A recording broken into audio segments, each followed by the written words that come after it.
Good evening and welcome to the Minions of the Zoo, Unruly Panel Edition tonight. I'm your host and keeper, the Airy Chattel, and with me tonight are Minions Kefki. Hello. SkepTok. Hi, everybody. Sora Luna. Hello. And if you hear yelling, I'm so sorry. It sounds like children are going to war outside. Good. Let us know how the casualties stack up. Like screeching out there. It's all right. Sorry. It's all right. And Serenity Star 13. Hello. Don't forget a functional. Oh yeah, functional. Harry? Well, I was actually reading the little name tag things, and he has his turned off. So he doesn't exist. All right, the last shall be the first. How have you been in the last week, functional? Anything you want to share? I just finished making some delicious sausage rolls from scratch. Oh, and nice. You know, most people don't seem to realize how much goes into something so simple like creating the dough yourself and then all that. And then I didn't slaughter the animals and make them filling. I bought the filling and I have casings and I stuffed it with this newfangled machine called opposable thumbs. And yeah, they came out golden delicious just 2 minutes before the show started. So you used casings? Yeah. Okay, the recipe I usually use is there was a guy who was in, I think, season 4 of the Great British Bake Off. His name is Richard Burr, B-U-R-R, and he's a builder by trade. Yeah, so he would come in and do baking the way we like to see it. Okay, he would just show up like, I'm a dude, I got a plan, I got a pencil behind my ear and a really strong cup of tea with a lot of milk and sugar in it, a builder's cup, okay? And I'm going to build some shit out of dough or whatever it was. He was one of my favorite contestants on that show of all time. And his cookbook that he put out is actually fantastic. And there's a sausage roll recipe.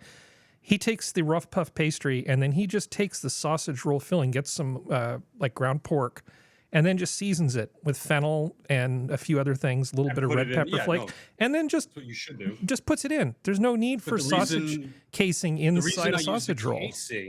The reason I use the casing though is I like layers in my food. So what's fun about that is I fried the sausage before to get the nice crispiness on the casings. Yeah. And so the outer dough, you get that nice flaky crispiness. Yeah. Inside, especially when it comes in contact with the sausage, is going to be a little bit moister because of the moisture from the sausage. Mm-hmm. And then the crispiness of the sausage casing, and then again the softness of the inside of the sausage.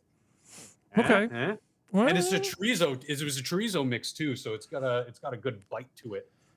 We're off in not sausage roll territory. It sounds really good, but it's not like an English sausage roll. This is like a functional sausage roll. This is a functional sausage roll. Okay. I don't do anything. You know what the worst sausage rolls are? The ones that don't exist. Those are the worst sausage rolls. It doesn't freaking matter. I mean, if you have buy puff pastry, hell, I don't care if you get like Pillsbury pastry dough in a can and just wrap it around there. Good. Yeah. Just in a pinch. Just take meat, wrap it in dough with a lot of butter in it, and bake it. And then, have you ever tried HP sauce? Add some cheese to it. Oh, you can you add whatever you want. You can do anything. But if you had HP I've even sauce, chopped them up and put them into a salad. HP sauce is like, how do I describe it? It's very tamarind forward, but it's got a lot of spices and stuff in it. Absolutely Very perfect savory, complement to sausage rolls. I mean, maybe not yours with the chorizo, but they're really good. Why are we talking about food again? I suck. Okay, because anyway. You asked me how I was doing, and I went into what I made for dinner. So. I did. How are you doing, Serenity? I'm fine. Y'all are killing me. I'm sitting here going, giggity. That's what she said. Yeah. It's a sausage party. You know, it doesn't matter if it's a small sausage roll or a big sausage roll. Anyway, yeah, it's... Gotta make sure you wrap it still before you fill catch someone up. That's right. It just has to taste good going down. That's and right. Wrapped well. Gotta be wrapped well. And giggity. Okay. And see. Well, hopefully you've had a decent week. I've had a pretty decent one. Like I think my computer's finally starting to go the way of the dodo. She's not an old girl, but she's getting up there because she has a 1660 graphics card, which for anybody in this group who knows gaming knows what that Every means. time you say that, I wince. I know. Well, it's the TI version, so it's the 6 gig. So she's not a weakling. Yeah. But it's still struggling with. She's not where she needs to be, especially with a certain game coming out later this year. So it's one of those things where it's kind of like I have to, and turned on, but didn't turn on all the way, so I had to force restart her, and she finally came on, which was good. But Hold up. There's a couple big things coming out this year. What are you talking about? Oh, the Unreal Engine version. Oh, okay. Nerds. I just see what you mean. Okay. We all know I have an obsession with Arc. Sorry to interrupt. But it's one of those. It's like I have to start looking at computers, and I'm the type of person where I understand why people build their computers, and that is wonderful, and that is fine. But if it's only going to save me like $200 to $300, I don't see the point. No, if Especially if that's the price point and they're not charging you a markup on the parts, because there are assemblers who will give you a good deal on the parts and charge you a fair amount of money for the build. Okay. Yeah. It's totally worth it to have somebody who knows what they're doing, manage all the cable routing and make everything perfect and do the burn in and send it to you in a box. And all you have to do is press the on button. There's no shame in having pros do this stuff. Yeah. It's one of those, it's like also because of the way Amazon is, and because I have Amazon Prime, Amazon now offers like payment plans without interest involved. Mm-hmm. And it's not, and I'm not the type of person where I don't, and this is not me trying to brag for anybody in chat, but it's not like I don't have the money to pay it outright. I don't like having to if I don't need to, because one, it gives me a bargaining chip if something does go wrong, because I can go, well, I'm not just going to not pay you the rest of the payments unless you fix what's broken. Or it gives me at least the ability to make sure I don't spend a large chunk of money, so I have money for if something goes sideways in real life beyond the computer. So it's one of those things where it's like, I'm going through Amazon, but I've looked at all the sellers they have. I know which ones that come out pretty good. I look at ratings, I look at all that stuff, and now I'm just kind of debating which one. Well, don't. I hopefully I'm not blowing too much sunshine up your skirt here, but you've always struck me as the kind of person that would be sensible with money. I try to be. Yeah, it just you know. So the fact that you have enough, you know, if you're sensible with money and you have enough money to buy a computer, that doesn't seem like that big a flex. I wouldn't worry about it that much. Yeah. It's just, but some game computers can get up to $3,000, and I ain't paying that much. Not a chance. Yeah, I was I talking. shouldn't tell you how much I cost when I built. I was mine. talking to some people about a month ago, and one of them had Double just got that. laid off, and the other one, you know, wasn't making a ton of money, and they were. These are just like people that live near me, and I was just being sociable. Okay, they're not like close friends or anything, and they. What did they do? They immediately decided, oh, well, you know, I'm not working. Might as well just go on vacation to go spend a week in Vegas.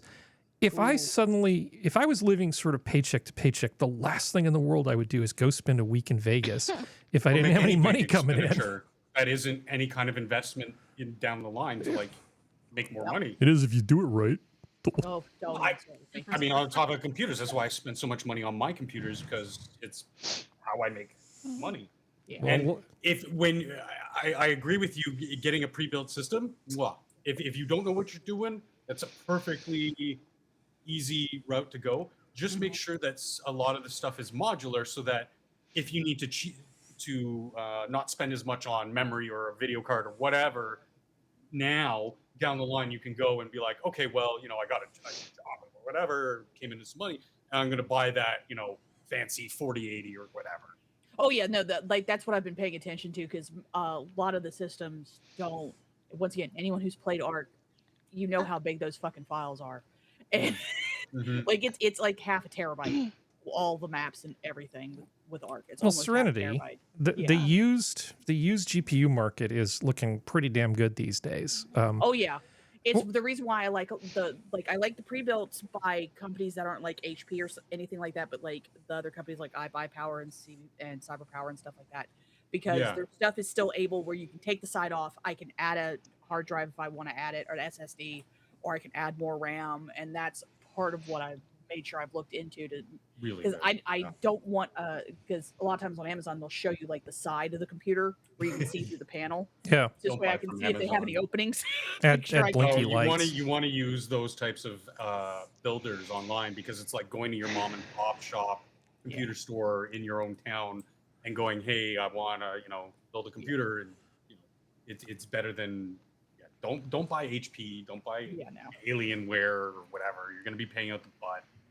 Well, we have to finish up our hellos because we got people waiting in the wings. So let me move on to, because I mean honestly, we could talk about computers for 2 hours, and maybe we will after the show. And if Skep starts talking about Trek, show's over. Sora Luna, if that is in fact your real fake name. Hi, Sora. think she left us. Did she leave us? She didn't say anything. Okay. But Canadian might be- it internet. also might be be Canadian damned. internet. Okay, Skep. Yes. Hi, How are Skep. you doing, Harry? It Nice was to see you. It was so warm here today.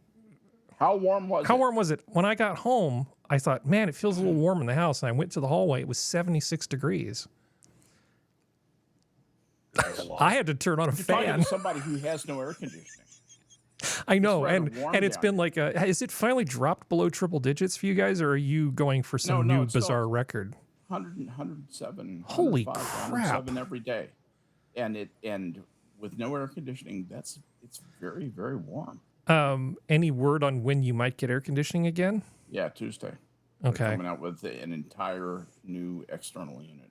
Yeah. Harry Sora's back. We can get it to run for a little while at a time, but eventually it just craps out. Mhm. And it's always on the startup, draws too many amps. You know, it's too big, too old, doesn't work anymore. You know, it just you would spend so much money rehabbing the inside of that to make it turn easy, and basically put a new motor in it. That's why you buy a new unit. I think you're off axis on your microphone. Oh, can you not hear me? Well, you just disappeared for a second. You sound great now. Oh. That's cool. Well, let's see. Get right up on my microphone here so Cool. you can hear my dulcet tones. Nice, Barry. Hi, Sora. Hello. Howdy. So we're going to talk about sea otters later, right? Yeah, we are. Okay, I don't want you to wear out. Face-eating I don't want ones. you to wear out your vocal cords talking about not sea otters. But how is everything? Oh, where apparently there's going to be a heat wave coming in this week, so I'm looking forward to that. Yeah, Yeah. it's I supposed to went be to the warming beach for up the on. first time this summer yesterday, so that was nice. Oh, really? Okay. Yeah. Had you I never don't seen look- it before? I I live by it. I just don't Oh. go to the beach. Oh, Yeah. You know, it's the curse of living by something nice. You just Oh, don't yeah. go. Yeah, it's 5 miles from Pikes Peak, and I went to the top exactly one time in the 3 years I lived there. There's a bunch of stuff like that around here I've never even gone to because I'm like, it's not going anywhere. You know? Yeah, you do tend to do that. I can understand yeah, that. it's the Although first time this if I summer lived for where you me. live, I'd be all over. There's so much cool stuff to go see there. You sent me an article link right before the show. This is the thing: BC fusion machine in development with goal of zero emission energy. Yes. That's the best kind of energy, I've been told. All It's right. something, according to the article and the guys at this company, they're looking for a deadline of 2025. And they're going to. I don't really know how this kind of energy works, but according to them, it's more efficient because they're crushing the energy as they're heating it up It's like regular fusion, but it's totally extreme. to the extreme. Okay, Yeah. so it says here most people put this very hot gas in a donut with some big magnets. We do that, but we crush it. Other people don't crush it. When you crush something, it gets denser and it gets hotter, so the fusion happens faster. Hey there, Mr. Scientist guy. Don't you got to dumb it down a little for me, or I'm not going to follow what you're saying. a little short on details there, buddy. Okay. No, I mean that's fine. All right. This is, it's written for the extra lower common denominator, I think. Well, Even- we should probably just sort of put a pin in this and then see if anything comes of it. Yeah, and then no, check it was back on mostly it's like, hey, something exciting is happening here that is not just, oh, we're going to cut off all natural resources like our natural gas resource, and we're going to make everybody do electric vehicles that run on batteries made with coal that Whee! apparently is totally green, Yeah. I hear we can there's a natural thing called peat moss. We combine that with some sort of steam cycle, and then we've really got something going. So we can use peat moss powered Nice. like Flintstones cars. Hi, Kefki. Oh, Kefki's muted. Hello. How's it going? Oh, it's okay. It's okay. Y'all were talking about computers. I don't know how you feel. My laptop is not turning on. Oh, Yeah, that's the. I not sure what's wrong with it. Well, I kind of have an idea. We had a really bad storm come through, and then it knocked out the electricity, and then it just Ooh. I think it got yeah, my laptop. You always want to plug them in when the storm's coming. Yeah. So I saw something the other day, and I thought of you. Hey. Here's a mug. It says, "It's a great day for a ferret heist." Now, why would there be such a thing? You know, why would there be? Heist? It also comes ferret in. heist? It also comes in mousepad version. So there's a book by a writing team. It's a husband and wife named Alana Andrews, and the second book is, I think, White Really? Hot. What? No, I got you. Never I mind. thought Serenity made a comment, and I was just ready for it. There's a in the second book, it's sort of an alternate universe where this person has magical powers. They need to accomplish something. So what they do is they use like special animal mind control to send ferrets to go execute a heist. Nice. I'm not suggesting you need to start reading Alona Andrews books, but there is a book that exists where magic is used to have ferrets steal something. Well, I could have a ferret do that right now if I wanted. It's very easy. You just set it on the ground or put it in their line of eyesight, and it's gone. Well, goodbye. yeah, I mean, do you have to tie a like ham to it with a little string, or No, is- no. See, I could wad up a piece of paper, throw it in the floor. If the ferret sees it, that's gonna be gone. It's gonna be stashed under the bed in the nest. I think this heist was a Yeah. little more involved, but Yeah, that's exactly what I don't know if you're ever interested in buying a mug that's got this written on it. That's I'll send you incredibly the cute, link. Thank you. Yeah, right. That's adorable. Anyway, let's see. I guess we should actually start the show, right? Yes, we absolutely should start the show. Have you gone live yet? Of course we've gone live. Okay. Yes, I hope so. Let me check. Yeah, no, we're here. Said it wasn't that easy. Green Badger Outdoors, SkepTok, if that is his real name, Sora Luna, Assassin, Richard Head. Let's see, Green Badger again, Dr. Functional. All right, cool. Well, we got people here. Awesome. Thank you. So we've been talking about Otter 841, the otter that climbs on people's surfboards and steals them and gnaws on them and is generally not particularly afraid of humans and has some sort of tendency to attack surfers and surfboards.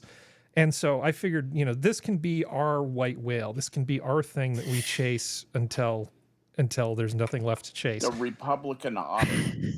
So Otter 841. So as I was looking for this, I was curious how old Otter 841 is. The answer is 5 years old.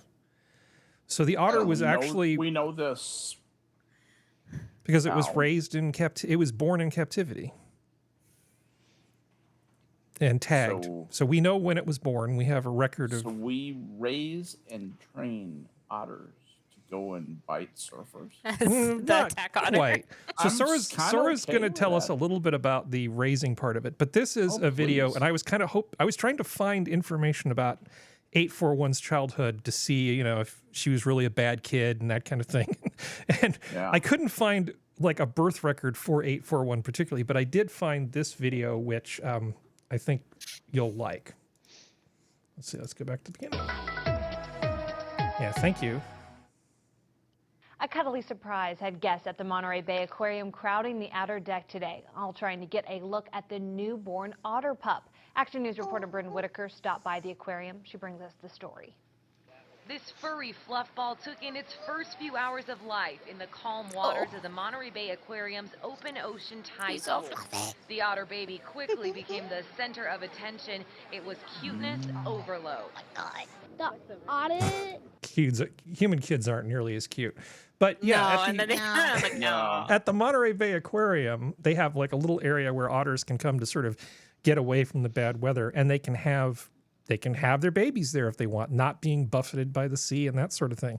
But in addition to that, they actually take otters in and raise them and then re-release them back out into the wild. And so I handed Sora an article and said, hey, do you want to talk about this? And I think you said yes. So tell us a little bit about the process of raising otters and the other So part around it. So basically, this this program that they have started from the 70s, because what happened is this whole down the southern coast of California, the otters were almost hunted to extinction during the fur trading years, etc. So without them there was all sorts of other issues in terms of local populations, of other, fauna that they would eat naturally, kind of getting in the way and overpopulating. So they got kind of protection designation in the 70s, and everything was kind of going okay until forward all the way to 2001. So what specifically this article is talking about is how they realized that giving a sea otter pup to a sea otter mom to be surrogate mother or foster mother is actually more beneficial than hand raising pups that they discovered. So sometimes, you have orphans from the wild that they try to rehabilitate, or they have rejected pups from mother otters that are bred in their program. And when hand raised, the problem with that is that they become too dependent on humans, etc., right? Like same like with anything. But with the mothers, surrogate mothers, and through this program, they found that they are able to teach them how to groom themselves, how to communicate about otter society, how the structures, everything's very, very cute. And the humans in turn try to stay hidden as much as possible to limit the interaction between human and otter. The idea being that regardless of the fact they understand, they can smell them, and they're very smart and curious, so they're kind of aware that humans are there. We try to do as hands-off as possible approach. And if it's possible, if there's a lactating mother, try to introduce a pup to that mother, and that tends to grow a healthier pup, and that's helped a lot. There has been a boom in the health of surrogate pups, and then being able to return them back into the wild and re-release them. So this is all the fun stuff about what they've been doing for the past 20 odd years in this particular aquarium, where I believe this is the exact same one that our friend comes from. Yes. Yeah. So 841, when 841 was growing up, did not have a lot of contact with humans as far as we know. So if anybody's thinking... They actually posit in the article that the way that she is acting, it's almost as and like what people are saying, it's coming so close to people. It's a combination of personality, right, and her own being unique little otter, but also it's very possible that people have been feeding her, because they themselves in this program, as mentioned, are trying to hide that there's humans in the area. So obviously, like with any kind of aquarium or zoo or anything, they're kind of there, but they put enough of barriers, or however they try to lessen the impact of humans in their enclosure as much as possible, so they don't get reliant on the smell of a human equaling food, which is a big thing in their program. So her approaching them so dead on, it can be a sign that at some point people were feeding, because one of the big problems is where humans tend to be is exactly the level of shoreline that sea otters tend to live. So this is another cause of possible conflict. Yeah, and because they're fisher people inhabiting don't like them. exactly. Yeah. Yeah. Yeah. And because they eat exactly, they eat the crabs, the little like wormies, anything that would be very good bait for fish is what they would like to snack on, and they'll destroy nets and stuff like that. Well, I think you've been known to eat sushi on occasion, Sora. I don't know if you like uni, but I know that No. Japanese people love uni. And a lot of the sea urchin from California is harvested, and much of it is shipped to Japan. So if you go to Japan, I want to get the fresh uni. No, you can get fresher uni in California at the right sushi bars than you can in Japan, because a lot of it comes from here. Okay, and what sea otters love to do is eat that. They love eating sea urchins. So we're not talking about a low value product either here. There's a lot of money in sea urchins. So it's kind of important to keep an eye on the fisher people so that they don't just kill these otters because they're challenging their livelihood. So I guess the question is, what's the right number of otters? There was something maybe it was in a different article, but they were making the point that without otters, there are too many of these different species that damage the kelp forest. It's like, well, we drove the otters practically to the point of extinction until they found... I had Sorry? I misread the article earlier, but it's from this one. It's basically the sea urchins. By nearly driving the otters into extinction, you tip the balance of the sea urchins into overpopulation, which in turn they destroy the kelp forests, which in turn destroy the microbiomes in that area. And then we are now through this surrogacy program and the rehabilitation, trying to tip it back the other way. And protecting, because they will hide in the kelp forests, right? Yeah. So they want those. So everything is good. But to your question, no. I've tried urchin once because I want to try, and it tastes exactly like what they are, a bottom feeder. It tastes like you're chewing on a swimming pool filter that hasn't been changed for a very long time. It's unpleasant. It's a reason why I don't like lake fish or freshwater fish. Yeah. They all taste muddy. Me either. They all taste So bad. it's the same thing. Except for if anyone out catfish. there is wondering what it tastes like. Catfish, I am just soak it in country as milk. Yeah. I am country as hell because I love freshwater fish. Hey, Serenity, Yeah, bass Yeah. and catfish is good. a lot of freshwater fish is not very good. Like if you just go fishing, like go to the lake, right? Get a boat, go to the lake. All that shit has been stocked. And and the stuff that's been stocked and then dumped in the lake is totally different than the stuff that you get that's wild. And I didn't realize it until I was a kid. Went hiking 4 miles up this side of this mountain with my dad, and he wanted to go prospecting where people hadn't been for a long time. So we go up this huge, stupid mountain, 4 miles up, and while we're doing this, we can catch fish, and you catch these trout, and you cut them open, and they look like salmon inside. It's not that pale, anemic, hi, I've been eating Purina fish chow all my life. Yeah, that's the type that we get around here because we go down creeks and stuff. Oh yeah, the wild Slightly stuff. bigger slightly smaller rivers. Any kind of fish that hasn't been stocked or farmed, the freshwater stuff is like a whole different animal. Okay. Well, I mean, because I was like, gosh darn. yeah. So a lot of times when people don't like freshwater fish, it's because so much of it's farmed and it's just not as good as the wild stuff. I also love crawfish. Personal Once again, opinion, we can you know, easily I around mean, here, too. Functional may be biting his tongue right now because he thinks I'm Oh, saying something really crawdads are good. stupid, but Sorry. I've caught a lot of it's just crawdads. with urchin, it's more about the roe. I don't like the urchin either, That's but fair. the roe is very tasty. It's very buttery. I do understand what you mean by when you say it tastes like a bottom feeder, because it's got a lot of oceaniness to it, even though it's like inside. I Mm, like that phrase, oceaniness. oceaniness. I don't know. It tastes like the ocean. Yeah. Yeah. No, I get you.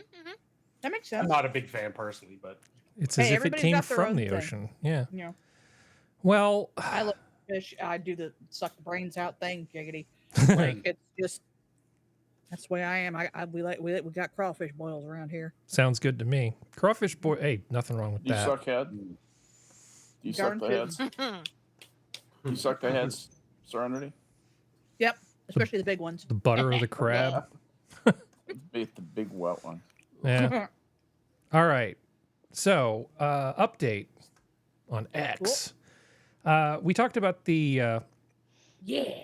about the Sikh guys who got tired of this guy stealing all their Newport lights because he's costing them a small fortune. And he had done it multiple times. I believe this was the third time, and they decided, well, you know, 3 times and you get some strikes. And so The fact that they they were that caned nice this to give him guy. 3 times is impressive. It is impressive because Sikhs usually won't put up with that crap, nor should they. But there was some word going around that the DA was looking into pressing charges on those guys, and it's Stockton. This isn't San Francisco. This isn't San Diego. It's not Los Angeles. And so the DA there is like, yeah, it's fine. We're not looking at these guys. It's in Central California. It's central. Okay. It's one of the more red parts of California. So they just said, yeah, this is fine. These guys are okay. Moving on. So I'm happy that these guys He's are suing not being them, though. prosecuted. Good for suing him. Good for him. What for lost wages? And it, There's a No, humor for there. For infliction of mental distress and various other things. He wants to be made whole. Good. yeah, the guy who got the crap beat out of him. Good. I will be happy, and I mean this in all sincerity, to donate to their legal fund to defend on this. All this is his lawyer who wanted a little publicity said to this guy, "Hey, you can sue these guys. I'll represent you if we have a good case. Let me do an analysis." This guy just blabbed it out, and the attorney got some free publicity. He'll drop this guy. Yeah. There'll be no lawsuit. Yeah, I'm not going to lose any sleep over it. But if there is one and it's a problem, I'll happily donate to the Sikhs guy's defense. I can throw 20 or 30 bucks at him. Yeah, Hey, I mean, every little bit helps, right? yeah, absolutely. So- Absolutely right. All right, moving on. Let's see. Oh, well, there was the terrible fire in Lahaina, and we don't need to rehash this because, I mean, everybody is probably talked Fire- this thing to death. Fire is bad. Fire is bad. Now, I didn't understand how a Hawaiian island could end up having a fire like this. Now, admittedly, they are in type 1 and type 2 drought conditions because it hasn't rained there for a while. And they are largely just dependent on rainfall. I think this probably sounds a little familiar to Sora. It's like when it rains most of the time, you don't really plan for it not raining. Yep. So it's like, because you guys went to, was it stage 2 water restrictions in the drop of a hat practically, Sora? Yeah. Well, Maui, for freshwater, where does the fresh water come from? Rain. And they haven't had any for a while, and stuff was kind of dry. And the wind kicked up. I mean, a hellacious wind. And the wind basically was behind the fire, pushing it to the town of Lahaina, which was the biggest town in Oahu. And a big chunk of Lahaina, not all of it, a big chunk of it is just gone. And they That's what lost, I I think, heard, about yeah. 80 people last I've heard. About 80 people Last time died. I heard it was 55, but it could be 80 at this point. It was 80 last time I checked earlier today, and it's probably even going to be more than that. This was pretty terrible. I'm not really sure this is a good conversation topic because where do you go from here other than this sucks and we're sorry? Well, as I look at these pictures of Lahaina, this looks like what happens in a war. This place is just erased. It is at the houses have burned to ground level. That there you can see where the town used to be. You can see where the houses used to be, and they are down to the foundation. And it's interesting you say that because the conspiracy theorists are saying that it was a beam weapon. Of course, that they the always fire was- do. Same Yeah, thing. I'm Same thing. Wait, a what? A beam? Yeah. Jewish space lasers. Yeah. Well, they're claiming they're Chinese lasers. They were claiming it whatever. was, or it was America doing it to ourselves because, sure. Of course. Yeah. So, Oh. so they're claiming it was a beam weapon, and I'm like sitting here going, okay, Strength. let's think about this for 5 seconds. They would more likely, if it is the conspiracy theory, once again, YouTube conspiracy theory, not agreeing with it. I think they're stupid, but we're going Yeah. with it. We all think they're stupid. Don't worry. Yeah. But if they're going to hit a place, they're not going to hit a massively blue state like Hawaii. They're going to hit a red area like around where I live. Mind you, we have too much rain. Unless they're playing the long game. Yeah. That's a long ass game. I mean, I see those. Unless they're conspiracy- playing the long game. You know, those inscrutable Chinese communists. I see those conspiracy theorists the same way I look fondly back at the people of like Pompeii when Vesuvius exploded, going, "Oh, don't worry, we'll just keep praying to the gods, everything will be fine." And then afterwards, they were like, "Oh, the gods are angry, they smote the entire place." Yeah. It's just one of those things. Also, like a Superstition. lot. Well, it's also like Lahaina. Like the problem is that one, it was the drought conditions, but also a lot of those houses that went are literally like the style of houses that they have for people who don't have a lot of money in Hawaii, which are usually matchsticks. Like they're those Yeah, houses yeah, just yeah. go up like Given the climate nothing. they live in, and yeah. And it doesn't excuse the deaths, and I'm not saying it does. I'm just, once again, I'm saying that for YouTube. I'm not that anybody here thinks I'm saying that. But it's like, and they have palm trees which burn really easy, especially in drought conditions. Like it was the perfect storm of just Being fuck. full of palm oil and all. There It was you used go. as lamp oil, for God's sake. You know. So it was just this like perfect storm of just Look, shit.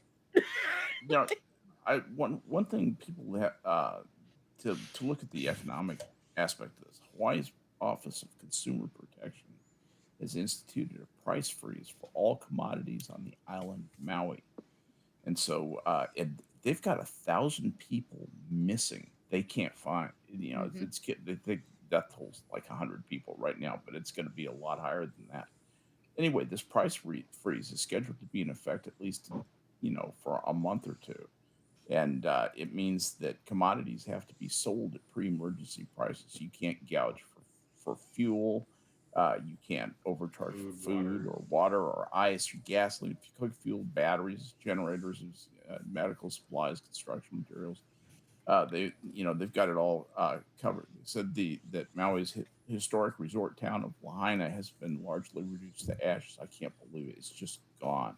It is just gone. He says when you see the governor of Hawaii, Josh Green, was looking at it. He said that Lahaina is tragically gone. When you see the full extent of the destruction in Lahaina, it will shock you. It does appear like a bomb and a fire went off. It's just gone. And those are the pictures I'm seeing support that. Yeah. And Well, anyway, this guy called on hotel owners and homeowners to, take in the residents who needed, and everybody's saying the same thing, that it looks like a war zone and so forth and so on. Oprah Winfrey, who is a Maui resident, visited an evacuation center on the island's north side Thursday, where she handed out pillows, shampoo, diapers, and sheets. And Winfrey said she had visited the site earlier to ask evacuees what they needed. did she take So Gail far, with her? I have no idea. Or that poor cuck. I don't even know. She's I honestly dragging don't around even know food. why that's funny. But Skep, I just know that it is. But Skep, when I saw it, the thing that it reminded me a little bit of was a tornado path, because Yeah. you could see huge paths of destruction. Okay, just forget the char for a moment, but huge paths of destruction down to the foundation, and then next to it, nothing. There were buildings Right. that were completely intact. There And I were. got the distinct impression, now maybe it was just the wind, but I got the distinct impression that a lot of the newer stuff stayed up and a lot of the classic old town sort of stuff Exactly what just happened. burned out, because that's Exactly the only what way you happened. see, like, because when you looked at the newer stuff, it wasn't made of wood. I'm seeing No. like stucco and concrete and cement and It's prefab concrete is the cheapest way to raise a building in Hawaii, and believe me, that it doesn't burn. yeah. And the burn roof in was it. not flammable either. Yeah. Again, exactly. we're In not other blaming words, anybody. It's just that it's not just surprising the that way the things older are. buildings burned and the Went newer up, buildings right? didn't. They're all made of wood. Well, that problem's Yeah, going to be it's solved. They're all going to be new soon. Yeah, exactly. It's unfortunate, but it happens. It's really sad Yeah. though. Sorry, And- Serenity, and- what are you saying? Well, it's just, and on top of this, there's been this big pushback recently from Hawaiian residents for tourists not to come, and this was because we want to be, that whole thing where they're like, we want to be independent. Should be Hawaiians, blah blah blah bullshit, and they're doing better tourism wise, but they're still down from what they usually used to have before COVID. Mm-hmm. So it's like their tourism board, from the rumors, is on the brink of collapse from infighting. So it's one of those things where it's kind of like this hitting a tourism town when they're already having tourism issues, because you have a group of people who say don't come to Hawaii because we don't want you here. Like I think Hawaii is going to be hurt financially real bad. If they aren't already hurting, which I'm assume they are, this is going to hurt even more. So it's going to get interesting here in the next couple months. All right. Are we good on this topic? We ready to move on? Sure. Nope. Yeah, Okay. I didn't mean to run with it. So No, so no, long, Barry. My job is to keep you guys talking and interested for 2 hours. Your job is All right. not to accommodate my stupid schedule. It's fine. Don't worry about it. Let's see. Okay, I wanted to complain about this briefly. Please. Let's see. No audio. Oh God. School in Day Alabama has school. installed a new safety system that can Oh, that's transform Oh, whiteboards yeah. into shelters for students and teachers. The whiteboards are attached to the wall and can fold out and create a bulletproof room that can fit up to 60 children or 20 adults. The system is designed to protect against natural disasters and active school shooter situations. The school has invested 6 figures Yeah. into 2 of these whiteboards, which It can be was a money deployed in seconds grab. when needed. The doors lock from the inside and there are no door handles on the outside. Considering there was You saw 46 how long it took her to Yeah. open that up. All the kids in that classroom's dead. Yeah. Dead. Well, Yeah. Well, the other thing is, when is it going to happen? How did the children die? Well, they evidently were trapped in one of these school shooter things, and the firemen couldn't get to them when the school went up in flames. That something like that will happen. Oh yeah. What's- yeah. Well, there's a So- simpler answer. I'm sorry, but you go, Sora, and then I'll I was gonna pontificate. say what my high school. I can't even remember which was the big school shooting that happened that prompted this from the States. But what my high school did was they cut windows in all the doors because we had no windows in the doors of the classrooms. So like you couldn't tell if anyone was going to come down the hallway. So their idea was we got windows in all the doors.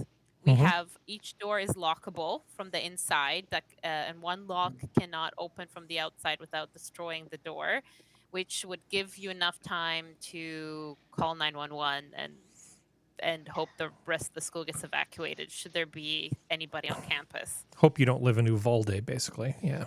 Yeah. And then, and the way it was angled, depending on the classroom, is most of the time people would be able to kind of push against one of the walls and be mostly obscured by the door. So that was what they did Well, I mean, in my high school okay. in response to the shootings in the States. So were the windows and the doors smaller than a human being who's not in Could Cirque get du through? Soleil could climb through? I'm trying to remember. It was like, yeah,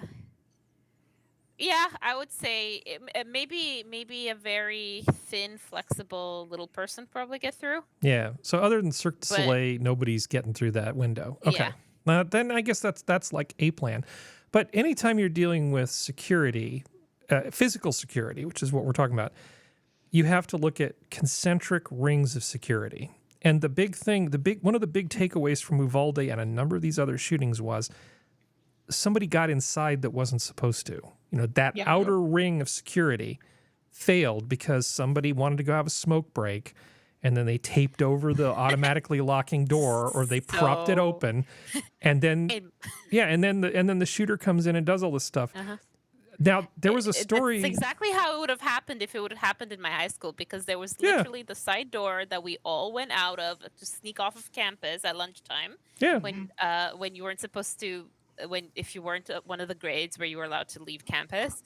So that there was something wrong with the door frame. So unless you actually pulled it closed, doesn't matter if it automatically locked, it would not.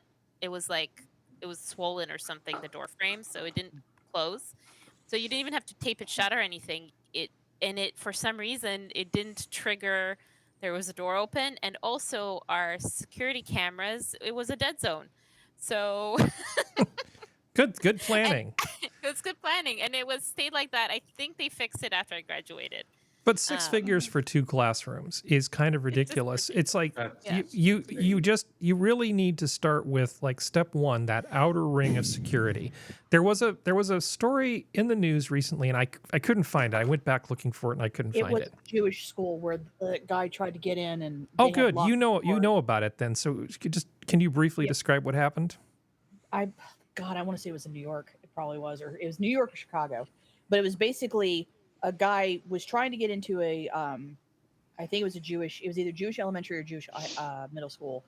And they have, like how a lot of modern high schools have one set of doors, then you have a little tiny foyer, and then you have another set of doors where you have to be either buzzed in or you have to know the way to get in, like through a code or something like that. He went through the first set of doors. People could see him. He tried to get in. And nobody would let him in. No one would buzz him in. They're like, no, you're not coming in. And he left in a huff and fired the gun in the air a couple times, which is the reason why the cops went after him. Like, he may have been able to get away with it if he hadn't done that. And then I believe that he's still in custody. So I don't know if it actually was New York. But No. This was a Tennessee man who tried to enter a Jewish school with a gun, fired shots at a construction worker there, and later pointed his weapon at police before an officer wounded him on a residential street. If you wound him, it just creates a lot of unnecessary paperwork. Yeah. It said a shocking incident occurred in Memphis, Tennessee on Monday when Joel Bowman, 33, attempted to enter the Margolin Hebrew Academy Feinstone Yeshiva of the South School with a gun. He was denied entry, leading to a violent confrontation with a construction worker and later with police. The incident left the community in shock and raised concerns about security measures in places where Jewish people gather. So forth and so on. Anyway, that's what happened. Yeah. And honestly, as far as that, I'm not saying you shouldn't do stuff inside the school, but simple money, small amounts of money well applied to the outer ring of the concentric rings of security, combined with some common sense stuff done inside, is a much better bang for the buck. Sorry for the sorry for that. Than $100,000 plus per classroom to build whatever the hell this death chamber of whiteboards that they're trying to set up. This is just. Yeah, we're not going to list the ways you could circumvent this thing, but they're definitely there. And if we can think of them without even trying, I mean, somebody who's really motivated is going to come up with something too. This just seems like a terrible idea, but we don't need to talk about this anymore. Thank you. Hi, Kefki. Okay. Nothing. Did you want to say something? No otters were hurt. Gonna say that Badger had a really great idea that they could hire some of the mini combat vets in this country for security. Yep. That would be freaking amazing. And it would be a no-brainer, wouldn't it? I mean, any sensible person would just do that. I don't know why they don't do that. That's just Yeah. I don't know. lot of veterans can't even get jobs as cops. That's awful. That makes me mad too. I'm not going to get into the spiel about that, but I do hate the disrespect that people have toward veterans. Sorry. Don't you think it would also be beneficial for the veterans, not just financially, but just imagining using my empathy muscles here. I think if you went off and you saw a lot of really hard to deal with stuff, coming back and being part of something as positive as this, protecting the next generation, would feel pretty damn good. And I think not just as a job, but I think just as a restorative thing for their soul after seeing so much terrible stuff, that actually protecting these kids would be just an amazing thing for everybody. Oh yeah. But the thing that really kind of boils my blood before we move on. Sure. The conflation of that's part of protecting kids in school with the natural disaster stuff.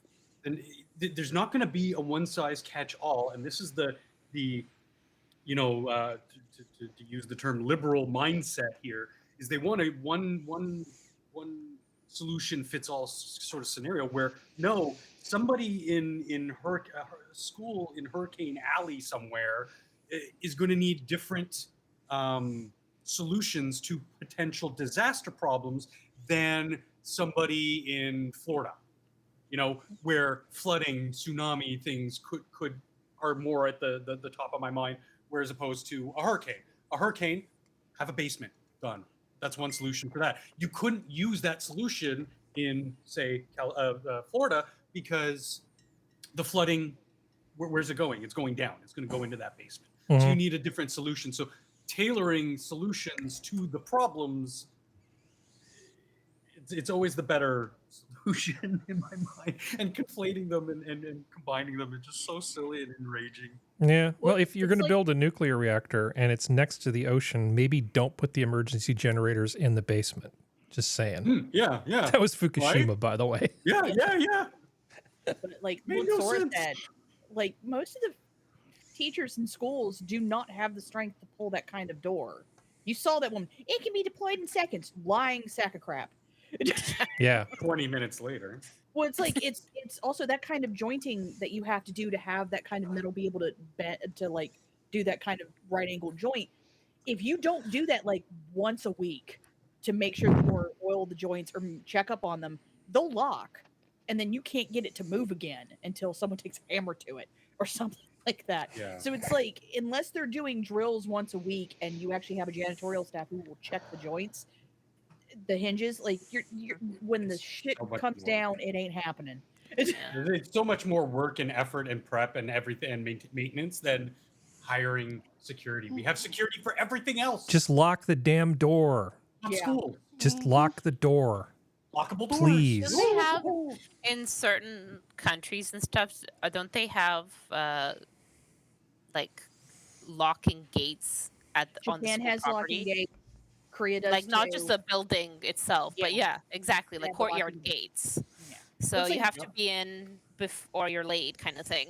Oh yeah. Well, it's like my high school. My high school has a foyer, like a big one where it has a double set of doors, and then it has a big foyer where all the principals and the secretary's office is right there, and they can see a person if they do get past the two front doors, walk in before they see them, and they're behind like thick glass. Because my school was built, the high school I went to was built like just around the time Columbine happened.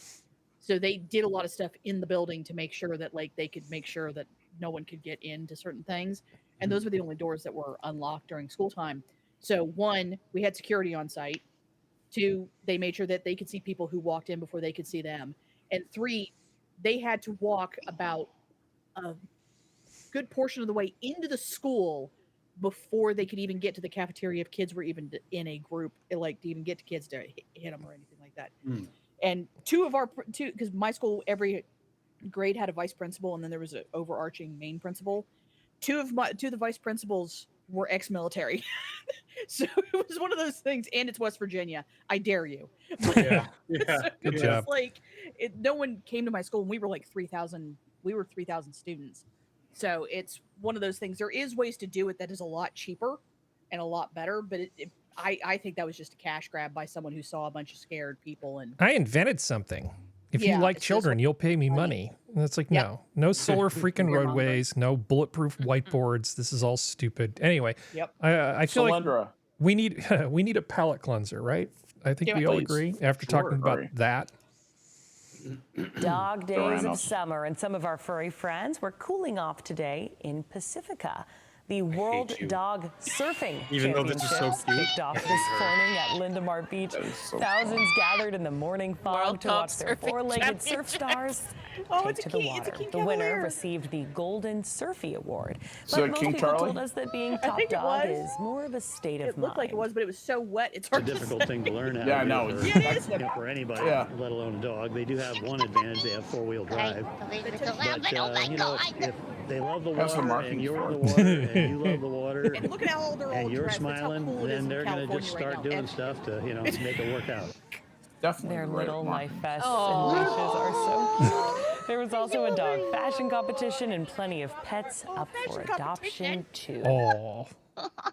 Anyway, so Dogs are too good for us. dogs are too good for us, and I like that story.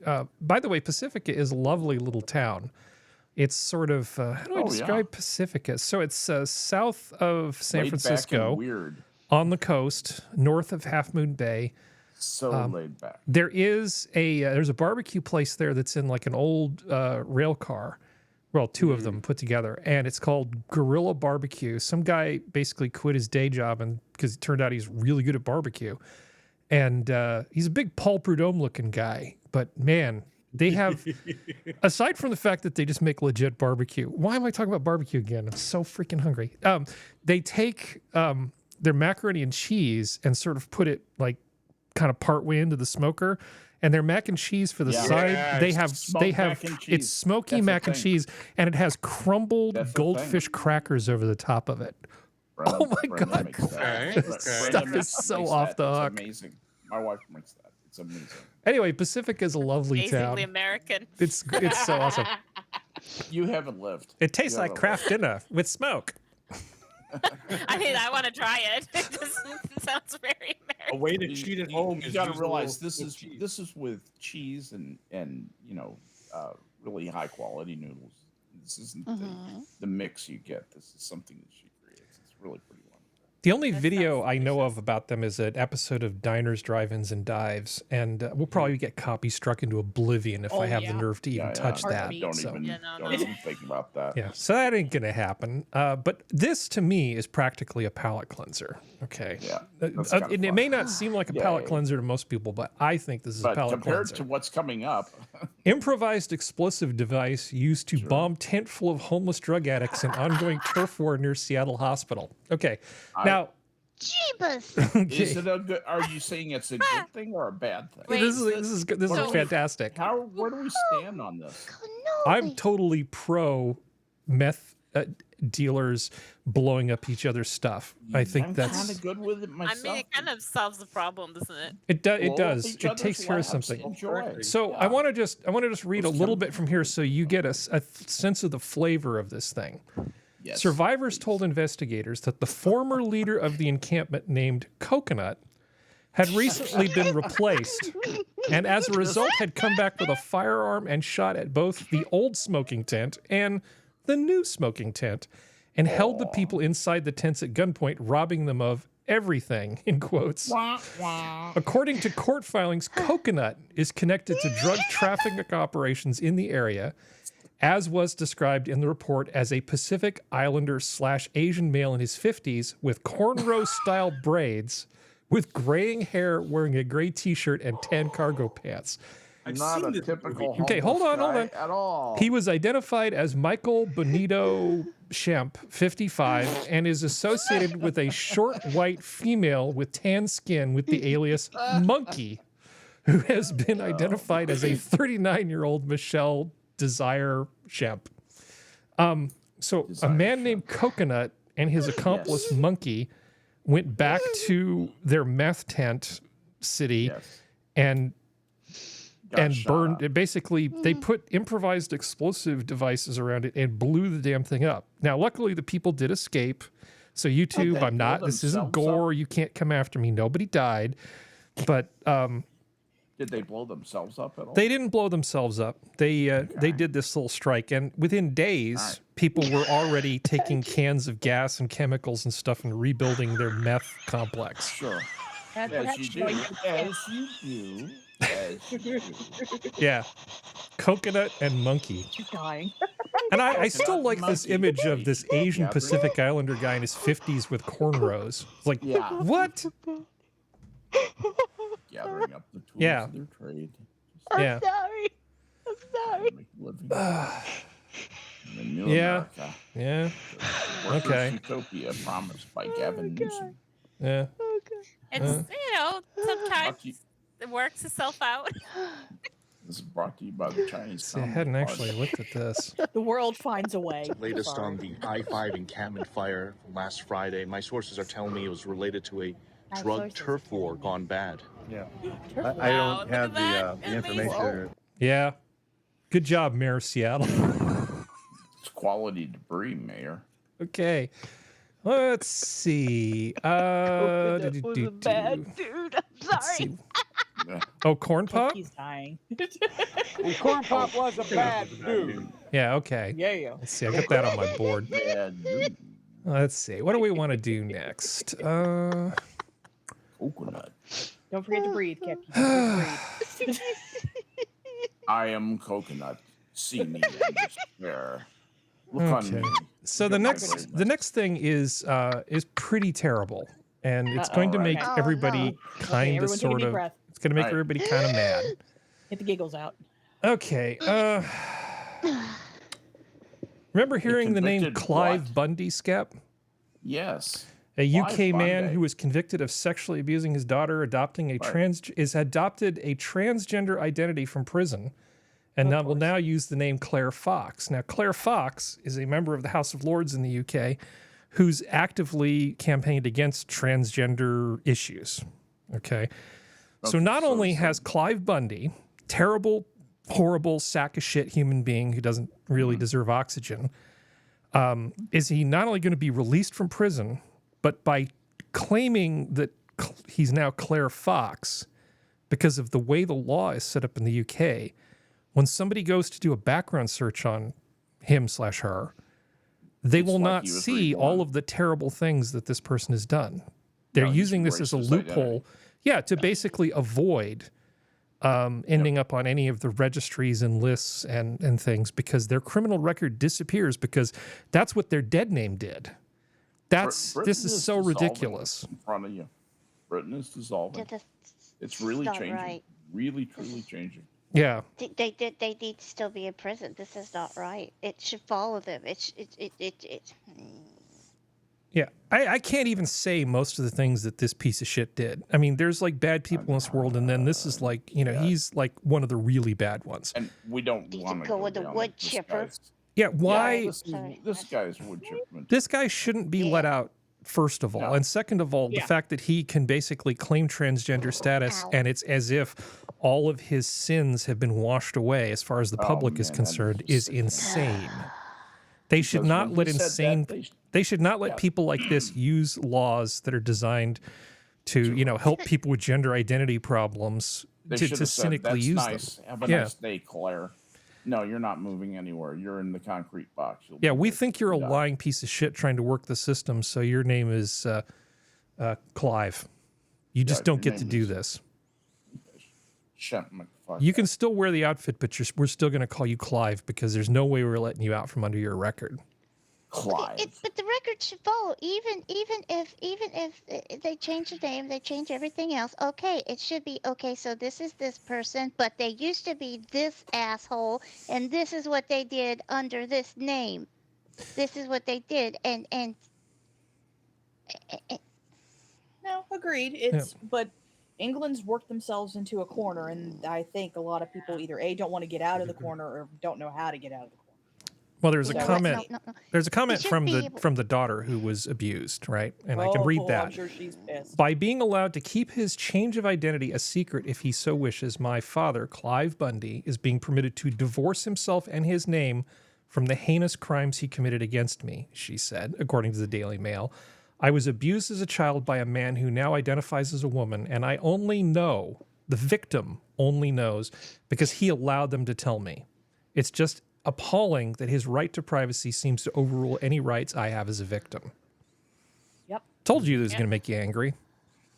That's sick.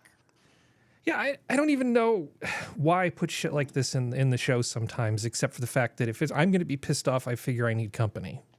The thing about somebody like Clive Bundy is when he's sentenced, they should say this prisoner is going to have special handling. This prisoner can be transsexual. We can, support them and all that stuff, but they're still going to be by themselves for the rest of their lives. We're going to put them in a concrete box and feed them food.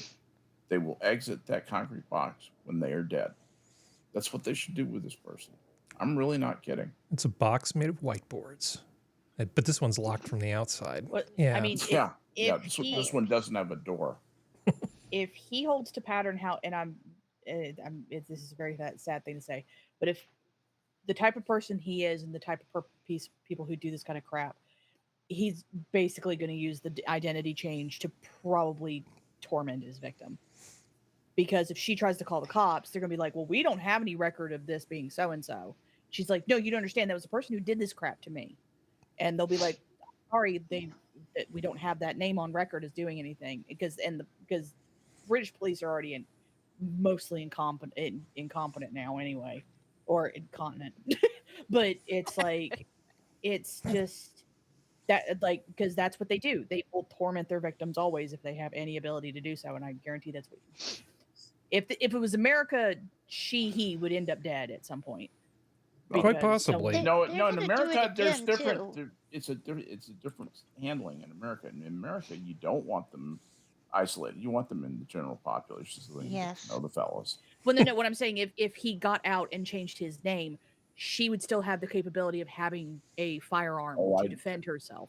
So if he did show up as a she would be able to go, no, screw you, and depending on where she lives, depends on whether she has castle doctrine and stand your ground laws, she would be able to just handle him. But Oh, in this is England, England. she You can't. get nothing. Yeah, You- yeah, you No, you can't. get Yeah. nothing.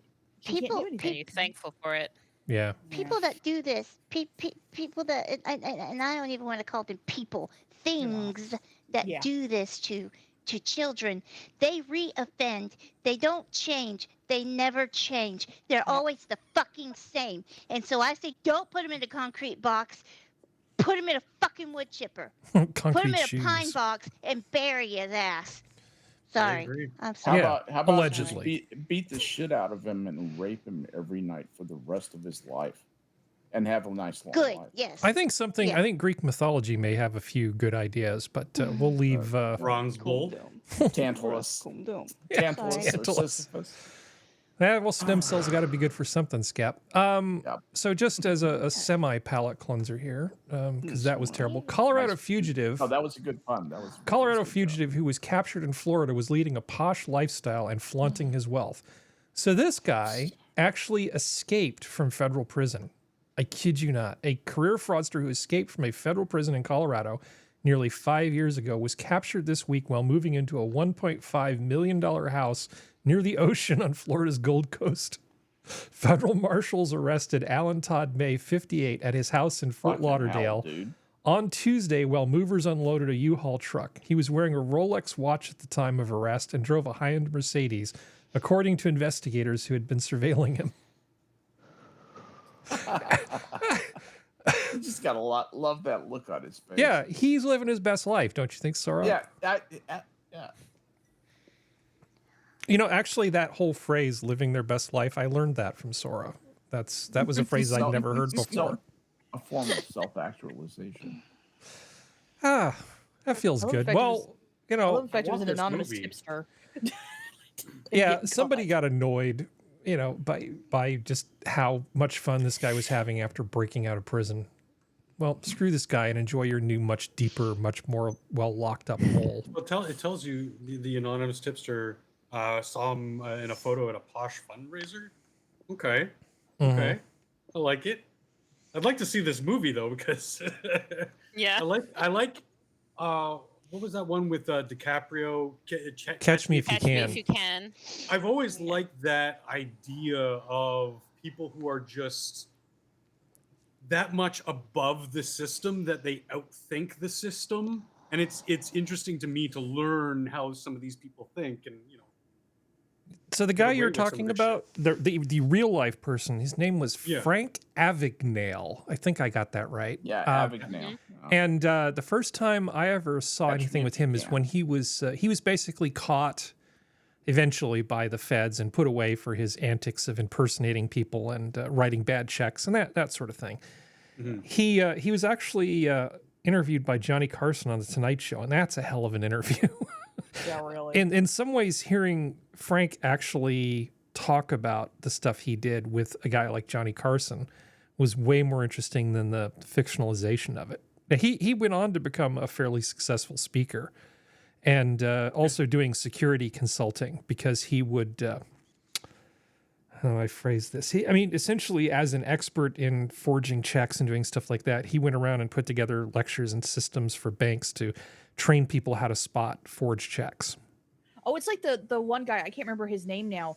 The guy who was a professional pickpocket and then he got caught, and so I think it was here in the United States they started to they used him to train their special agents this way they could pickpocket like people that were like that they needed to, so they started using him as a trainer almost. Yeah. And then he also he was the guy who consulted on Leverage, the very first version of Leverage, the show. Makes sense. He's apparently very good. No, that makes sense. Okay, well, let's see. What do we want to do next? I'm just sort of picking and choosing from the huge amount of crap we have that we could talk about. Do we want to talk about that? Maybe not. Do we want to talk about this? Maybe not. How about a space thing? How are we feeling I'd like about to meet space the other functional? members of Harry's committee in his brain. That show Okay. Herman's head. So back when I was just a tiny kid, I still remember all the people saying, "You'll never find an exoplanet. They're too small. Telescopes are blah blah blah blah blah." Well, now we have tons of exoplanets, and one that's been around for a long time. Let's see. New video has captured a huge exoplanet 12 times the mass of Jupiter orbiting its star over a 17-year period. We have been observing this damn thing for 17 years. Which is still nothing. Yeah, but that means we've known about exoplanets for 17 years. We've known about them for so long that we can actually do this, which is make this movie. Look at the date stamp down in the bottom. Planets outside of our solar system. So the black circle covers up the sun, basically the star that's twice the size of our star and much, much brighter. Otherwise, we wouldn't really be able to see anything. But that's actually a massive planet orbiting a star a long way away from here. Look at the size of that orbit. What do you think the mass of that planet is? 10 times the mass of Jupiter. Yeah. It's almost a brown dwarf on its own. Yep. Yeah. Wow. Yeah. Oh, that's right. Holy. I heard about that. Yeah. I did. But 17-year time lapse. incredible. This isn't a computer simulation. This is awesome. this is an actual planet recording. orbiting an actual star for 17 But years. You wonder if we're getting, one of those orbital illusion things. Like, you remember we thought that Mercury was tidally locked. Yeah. It turned out not to be. But because the spacecraft passed through at the opportune time, it's still facing the same way. Well, we've proved Mercury's tidally locked. Nope, you just happened to nail it. I just wonder if something, 17 years for a planet that size, that seems like a very tight orbit to be going that slow is what I'm saying. It seems like it would cover that circumference faster if it's that close. Yeah. Yeah, it's like there's a law or something. Well, yeah, it's back to Kepler's laws, but I know. but this is interesting to me, at least. I think this is pretty darn cool. Fucking incredible. Well, this is one of these things that, based on what they told me as a child, couldn't possibly exist. Couldn't happen. Not only could you not even see it, and then it's like, oh yeah, well, we can detect them because they perturb, there's they make the star just a little bit dimmer as they pass in front of it. No, this is a freaking picture of a freaking planet orbiting another star. There's the image right there. You can see the image. Yeah, What and was with once AI, science we can fiction make it is now science fact. Yeah, exactly. So this is pretty cool. Observable. Dude, I'm like Very exciting. Yeah, Very I like cool. this.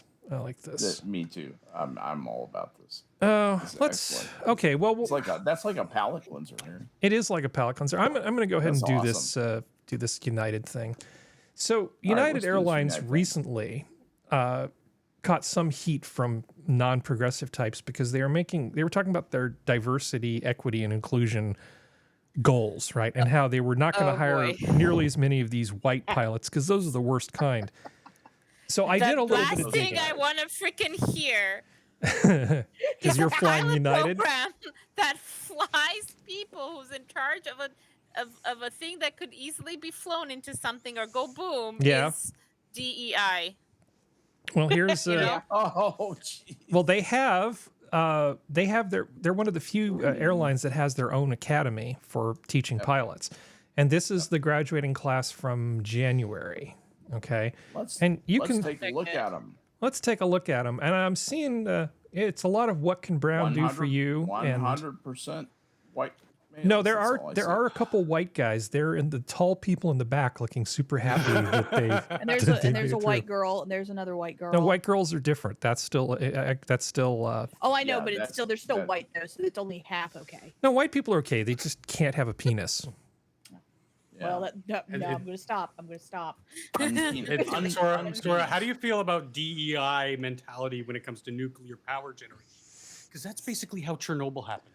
Yeah, well, they have, unlike other airlines, since they have their own little airplane university in the Southwest, they can pick and choose who they want to train. Okay, so they come out of this just like Lieutenant JGs, just all bright and shiny and full of knowledge, right? Until And then we world stick smacks them, back down. we stick them in as co-pilot, and they get some real world experience. Now, this obviously has no relation to the preceding thing, right? And I wouldn't mean for you to think that it does. Oh, wait. No, that's the next article. United Airlines leads U.S. Airlines in lobbying spending. So it turns out that there are a number of things that United Airlines is doing to basically cup the balls of the current administration, ranging from biofuel stuff to diversity, equity, inclusion, all this sort of stuff. And the only conclusion that I can draw from what I've been able to find reading is that United Airlines really likes being part of the military-industrial complex. And if the current rulers want you to do diversity and equity, they'll do it. And, they'll just let the chips fall where they may as far as like safety and things like that go. Because it is actually really, really important to not screw up things like communication. Because diversity is good for all sorts of things, but it doesn't necessarily produce better communication in the cockpit. So there was a miscommunication that occurred recently with a United flight where they thought that they heard an instruction to set the flaps at 15 degrees and it was actually supposed to be 5. And they weren't that high over the water. It caused them to do a dive where they almost plunged into the ocean. Oh, because they didn't have enough lift. And they later recovered. They recovered just in time, so it ended up not being a crash. But it was enough of a thing that it became an incident. And I don't think this necessarily has to do with diversity, equity, and inclusion. No. But to my mind, this whole thing like our differences make us stronger might not actually hold. The plane largely flies itself most of the time. Except for takeoff and landing, the pilots are in some sense kind of superfluous unless something exceptional happens. I'm curious, were the pilots military trained? In this particular case, I don't know. What I do know is that diversity doesn't necessarily lead to better cooperation, at least not initially. And my concern is not so much that these people aren't well trained, but whatever differences we're encouraging might actually make communication harder. Like, for instance, if somebody's speaking in American vernacular slang rather than, good old-fashioned proper grammar that we were taught, can you think of all the different ways this can go wrong? Because I sure can. I think having people who understand each other, and I mean really understand each other all the time, might actually be really important. Communication's important? It is. What? Certainly in an airplane.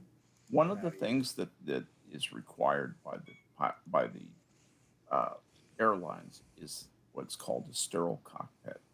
That means that when the pilots are in the cockpit, they're only supposed to be talking about the flight, not trying to hustle the airline flight attendants, not talking about the big game last night. They're supposed to be businesslike, straightforward, and supposed to have a certain demeanor. Every single major airline has that written into their code of conduct for their staff, that's what's supposed to happen. Part of that sterile cockpit procedure is to be understood by all the other crewmen. Everything you say has to be understandable. You cannot speak in a mumble or with slang that no one else will understand, because that's not productive. And I think one occurrence of that, if it ever happened, would be it might go against the person's evaluation. Of course, that would probably depend on the context of them saying it. If they, were a DSE person, yep, maybe that would be taken into account. Well, you do remember this guy, right? Good old January 15th. Sully, the man who landed that plane on the Potomac. And I worry that sorry, not the Potomac, the Hudson. Sorry.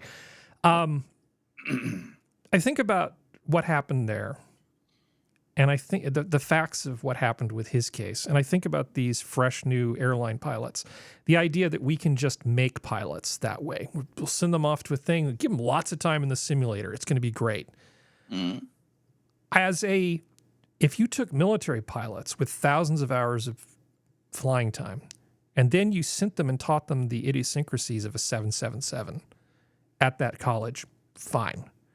To take random people who don't have thousands of hours of experience and put them in charge of all the souls alive on one of these airplanes based on nothing but whatever this training is. They passed the test. It seems really They're sus qualified. to me.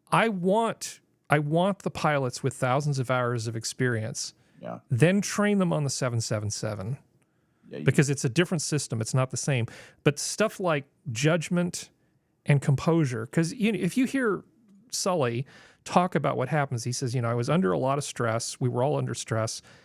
I was starting to develop tunnel vision because I was under so much stress. And there were a number of things that we could have done, but he says, as somebody who knows a little bit about neurobiology, I knew that multitasking is basically a myth. I needed a plan that I could execute clearly and try to keep my wits about me.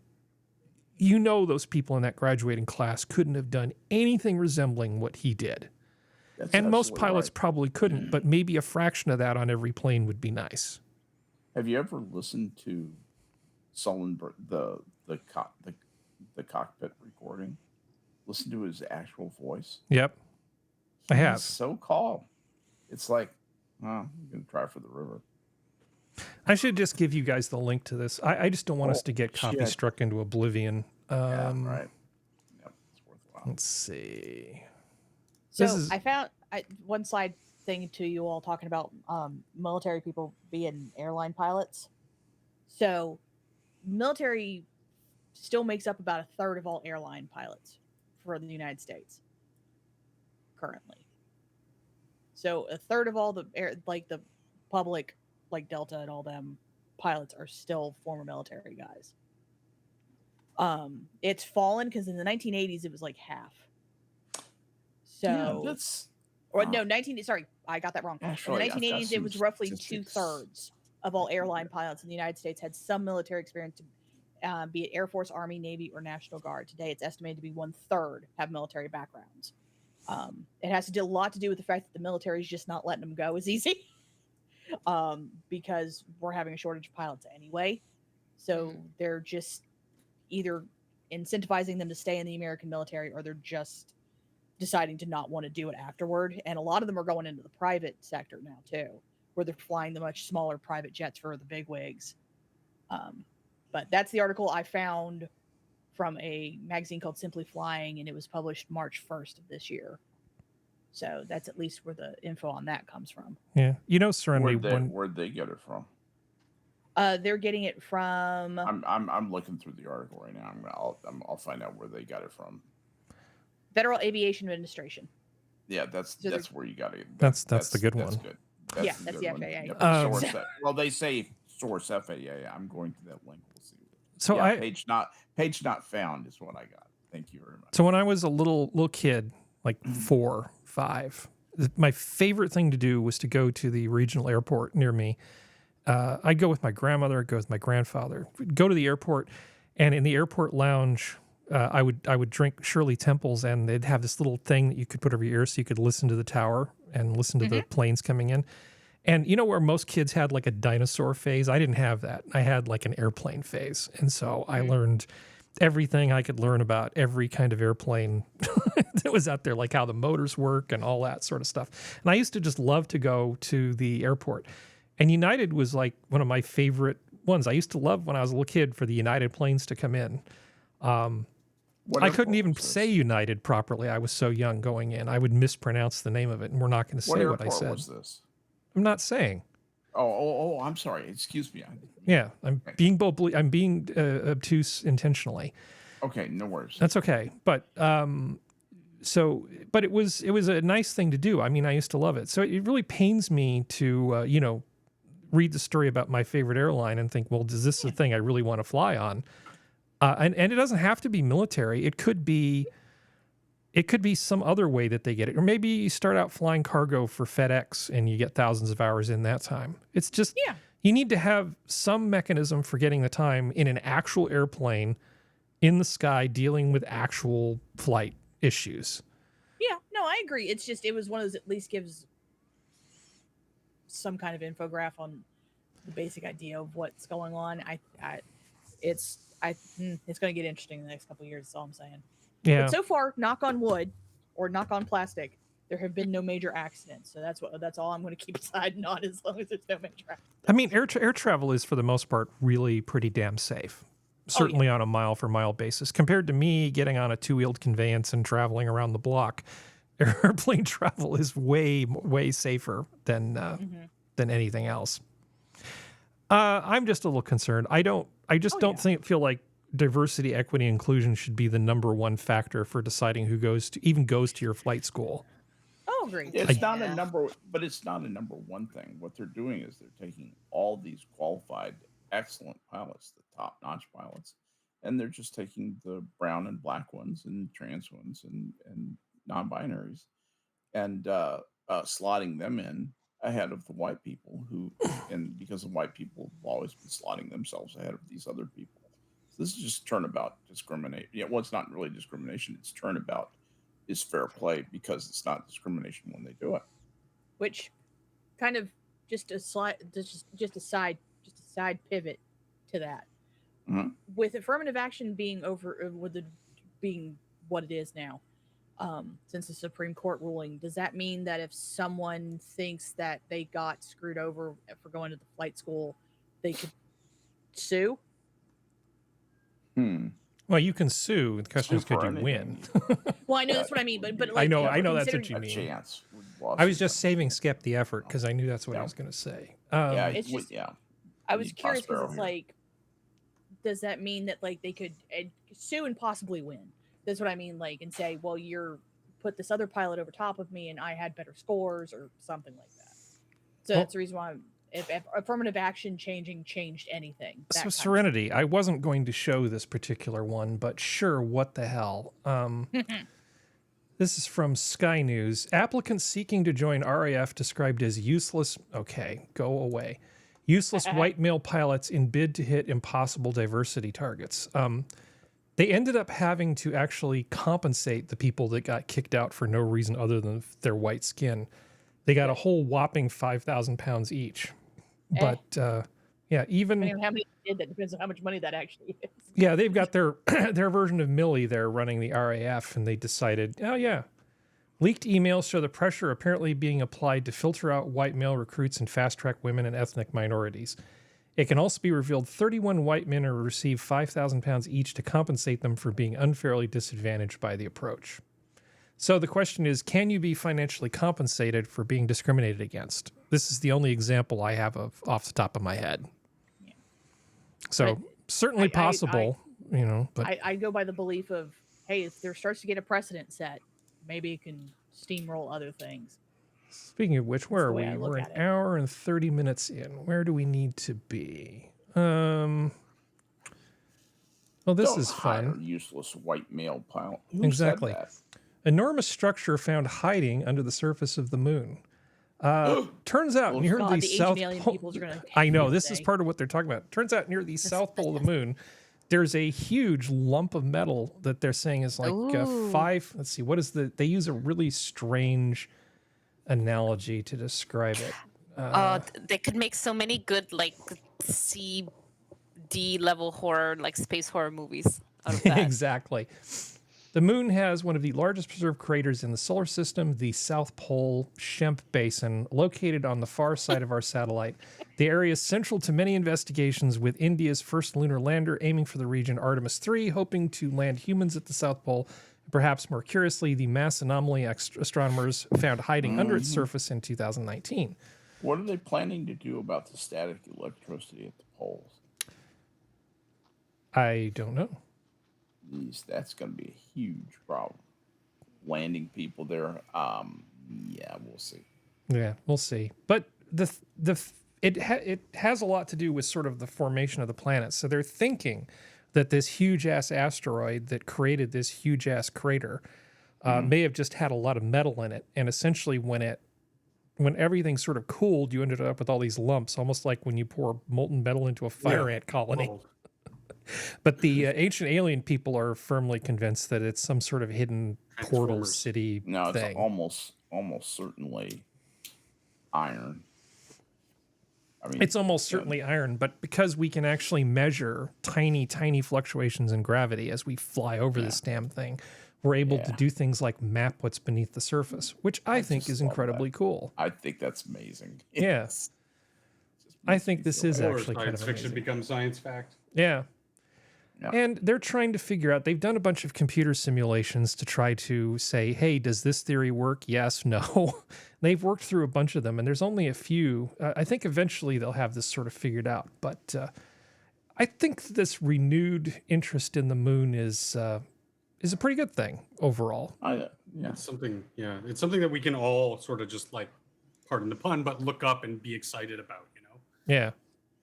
It's something there, it's tangible in a sense. Somebody's just about to go back to the moon. That's what it feels like. It does feel that way. Well, they're thinking that India and Russia's moonlander, non-manned moon landers are possibly going to be arriving at about the same time on the moon. Maybe they can have a fight for moon supremacy. That would be good. Yeah, exactly. So maybe you guys have heard about this. Man forced to ditch Ford EV truck during family road trip to Chicago. Biggest scam of modern times. So Yeah. so this guy bought a $100,000 Ford F-150 Lightning and decided, I'm going to take a really long road trip with my family, only to discover that this thing doesn't exactly have... Okay, he basically picked the wrong tool for the job. So he went to Ontario? He went to a Ford dealer and said, here, hold on to this, rented a car, and then finished the rest of the trip. Now, to my mind, there's a lot of problems with the F-150. First of all, that when you actually put any kind of load in it, like if you're towing or you've got the thing loaded up, the range drops to like nothing. It's not a very practical vehicle for the purpose that it was designed for. But as a, let's go on a National Lampoon's Vacation, and let's just, put Beverly D'Angelo and the kids in the car and start driving for 1,000 miles. This is a really bad vehicle. Because you go and you stop and it spends like 2 hours to get the thing charged, even on fast charging, because it's got this enormous battery. This is a terrible thing. So electric cars are dumb and stupid, but is it really that? If he had just been smart enough to leave that at home and rent a car for the vacation, like any sane human being would do, it's like, oh, I essentially have a city car, right?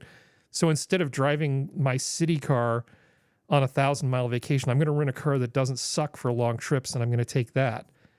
Did this guy not have a friend who came over and said, look, let's make your mistakes at home before you take your trip with your family? Yeah. I so. You hope that he had a friend who would come over and say, look, when you get to this place, you're going to be out of charge. And there isn't anywhere for you to charge. You can have slow charge this thing. That's going to take 18 hours. It's going to stick your family there. What are you going to do then?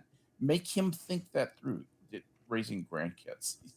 So you want to hear something funny, like similar to this? So we have some family friends in Romania.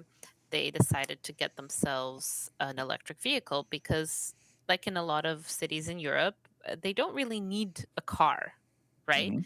So because it's fairly walking distance to any market. At least in that particular city, buses everywhere they need to go is very accessible. But they like to go on road trips, or if they need to go to like IKEA or something like that, like the bigger out in the sticks kind of stuff. You need something. Okay, so they decided let's upgrade to an electric vehicle, a fully electric vehicle. Fantastic. This is going to make road tripping across Europe so much cheaper, except for one thing. So, at least in that part of the country, so in Poland, Hungary, Romania, you have to be able to charge your EV, you need to have the right app or the right fuel card or the right subscription service. So you can't just you can't just plug your car in wherever there's an EV charger, like in a thing. If you're not subscribed to the service, you're not charging anything. And they found out the wrong way on a trip to Poland. Where they stopped at a gas station where they knew would have these chargers, only to find out they didn't have the subscription service. There you go, functional. Charge their Winnipeg, car. so yeah, okay, so that's even closer. I mean, that's not a far trip. Winnipeg to Chicago is not far. given the scope of the countries. So part of me does feel a little bit bad because there are a lot of people out there who don't take the time to inform themselves of their purchases before they make it.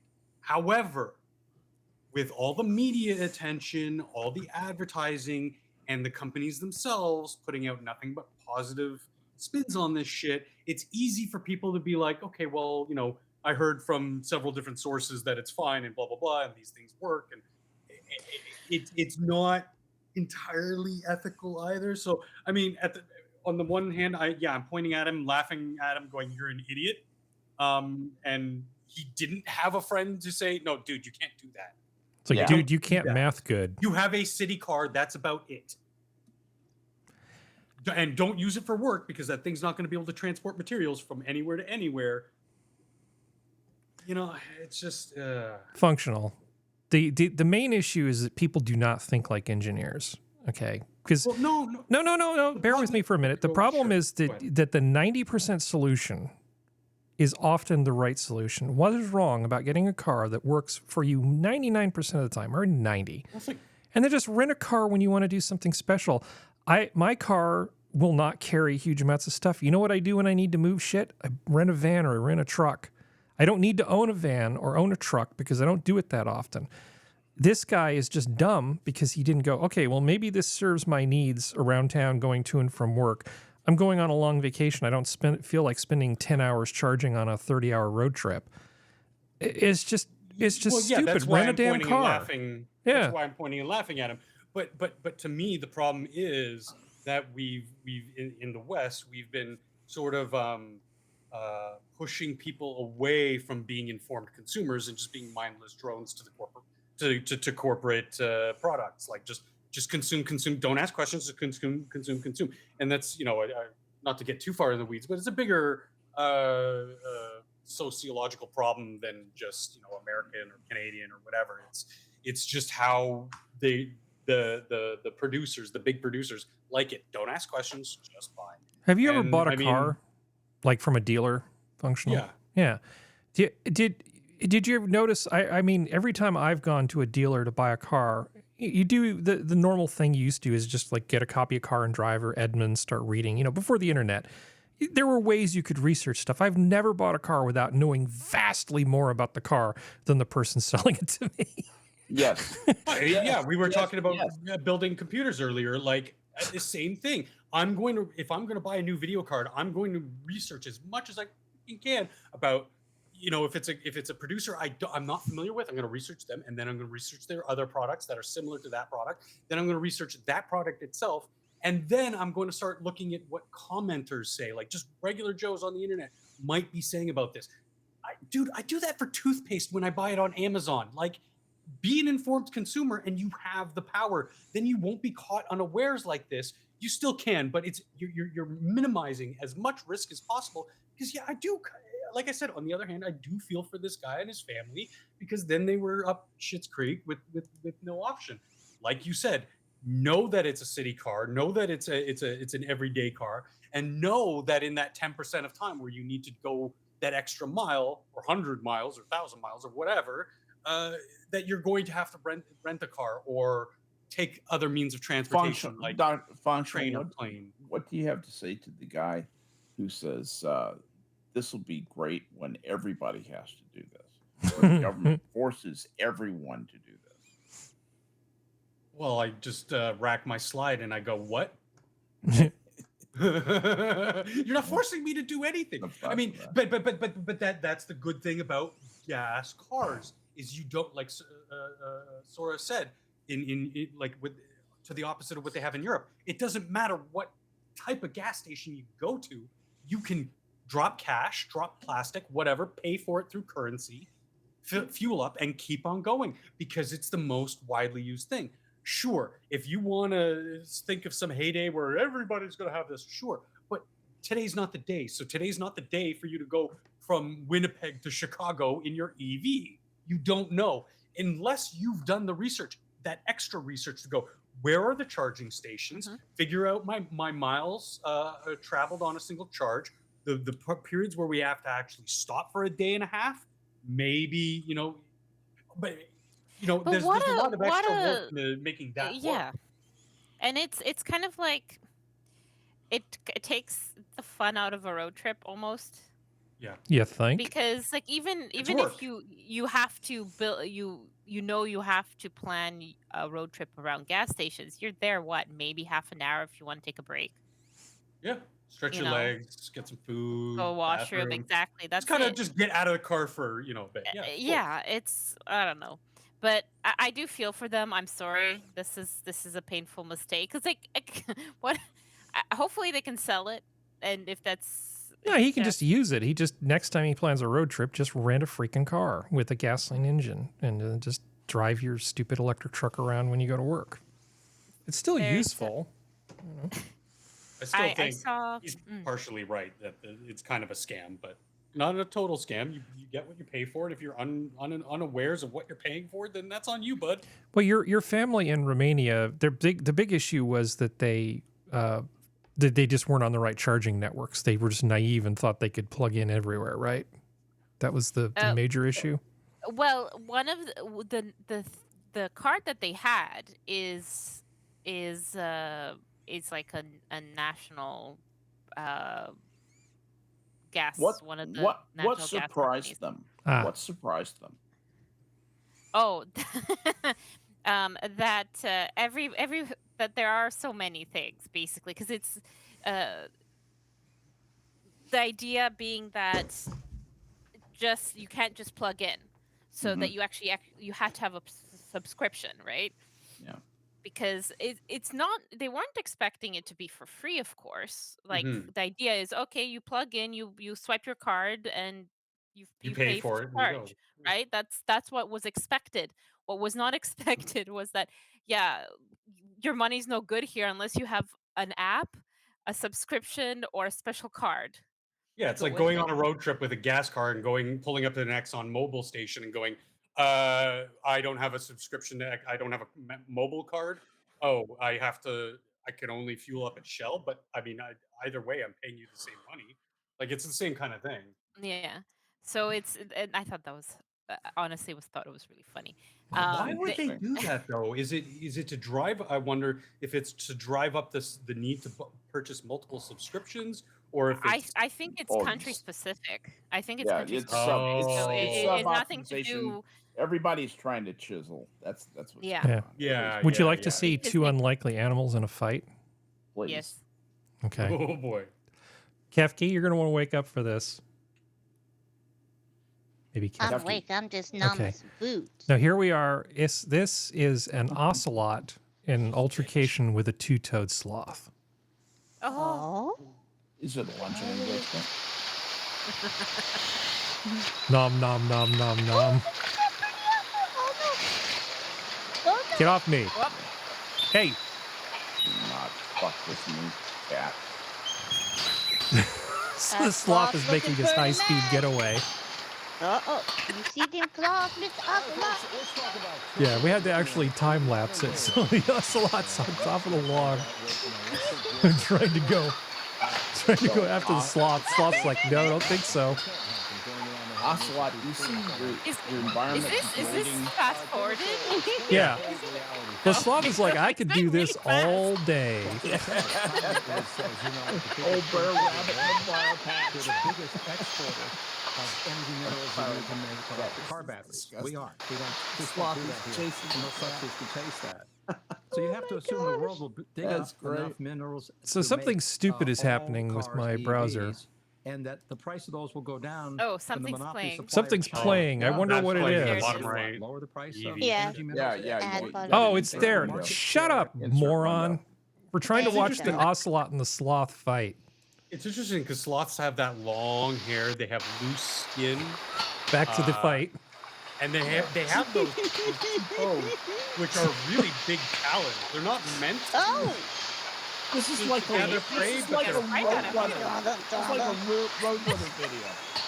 Yeah. Come on, Like asshole. it's my turn to get you. Come on. Come on. Yeah, so I think the ocelot was pretty effectively shut down. Yeah, I mean they're mostly they'll mostly only eat carrion or rodents. Come play in the quicksand. I can feel you. I enjoyed that. Ocelot versus sloth. And this reminded me, I have Serenity's name written next to this one. Woman attacked by hawk and snake at the same time. It was I couldn't believe what was happening. Peggy Jones of Silsby was mowing the back 6 acres of her home on Tuesday, August 1st, when a snake fell down onto her from above. He was starting to dart at my face and coming to my face. And he was striking my glasses. And he just kept on and I just couldn't get rid of the snake. And it was like, I think I went into survival mode. Jones says a hawk then came down and pulled the snake from her arm, but not before leaving severe cuts and puncture wounds. The hawk came down 4 times to get the snake off of my arm. When I looked down, I had blood all over my clothes. And all over my arm. Well, it actually happened. It looks worse than it was. And I had severe bruising. Jones's husband took her to Altus emergency room in Lumberton, where they learned she hadn't been bitten by the snake, but it had done damage to her glasses. Jones described the entire ordeal as traumatizing. The only thing that I could think of, my husband was at the front of the property and I was screaming and I knew he couldn't hear me. And the only thing I could think of was just to call on Jesus' name. Yeah. Well, when you're being attacked by a hawk and a snake at the same time, I think Jesus is definitely your go-to. Yeah. I'd certainly mention him. Yeah. Good job. I feel like Jesus didn't really help that much. You know what I love is that this woman is out there plowing the back 40. Oh, she's a fine woman.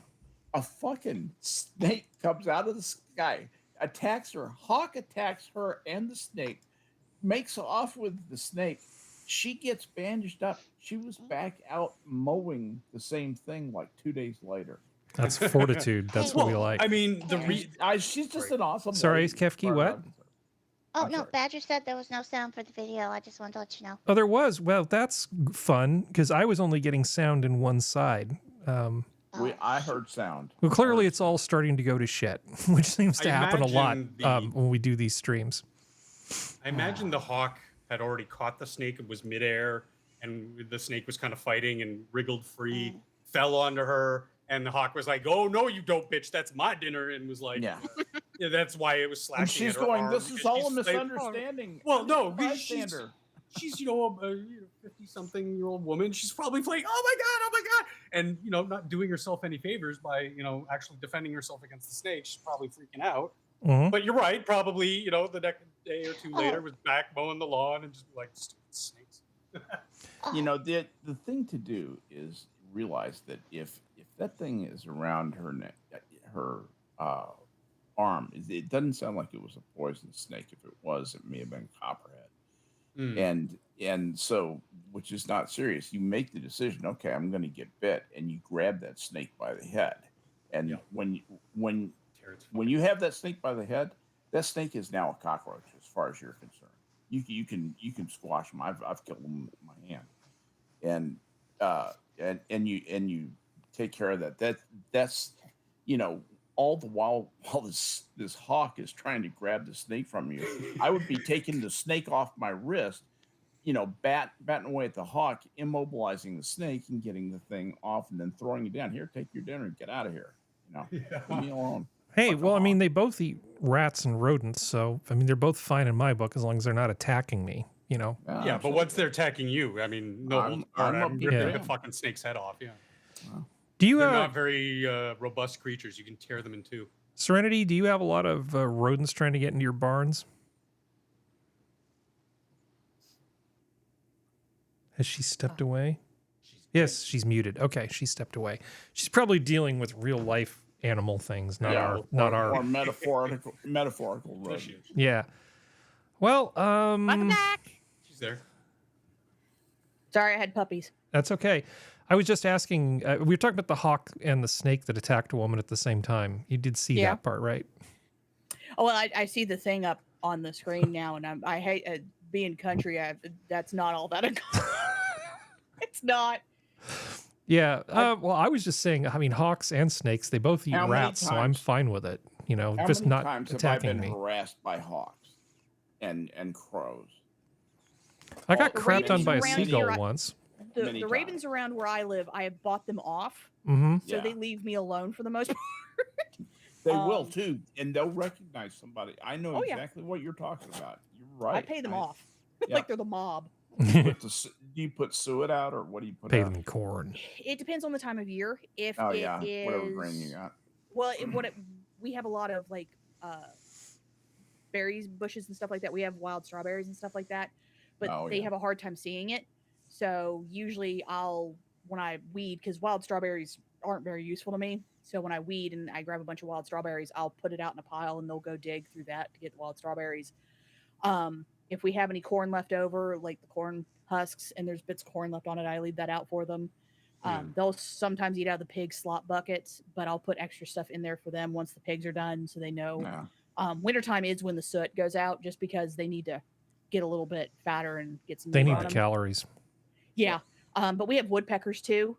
Mhm. And I like paying off the woodpeckers as well because they keep the goddamn motherfucking Absolutely. starlings away. I hate the starlings. I hate Yeah. those little bastards.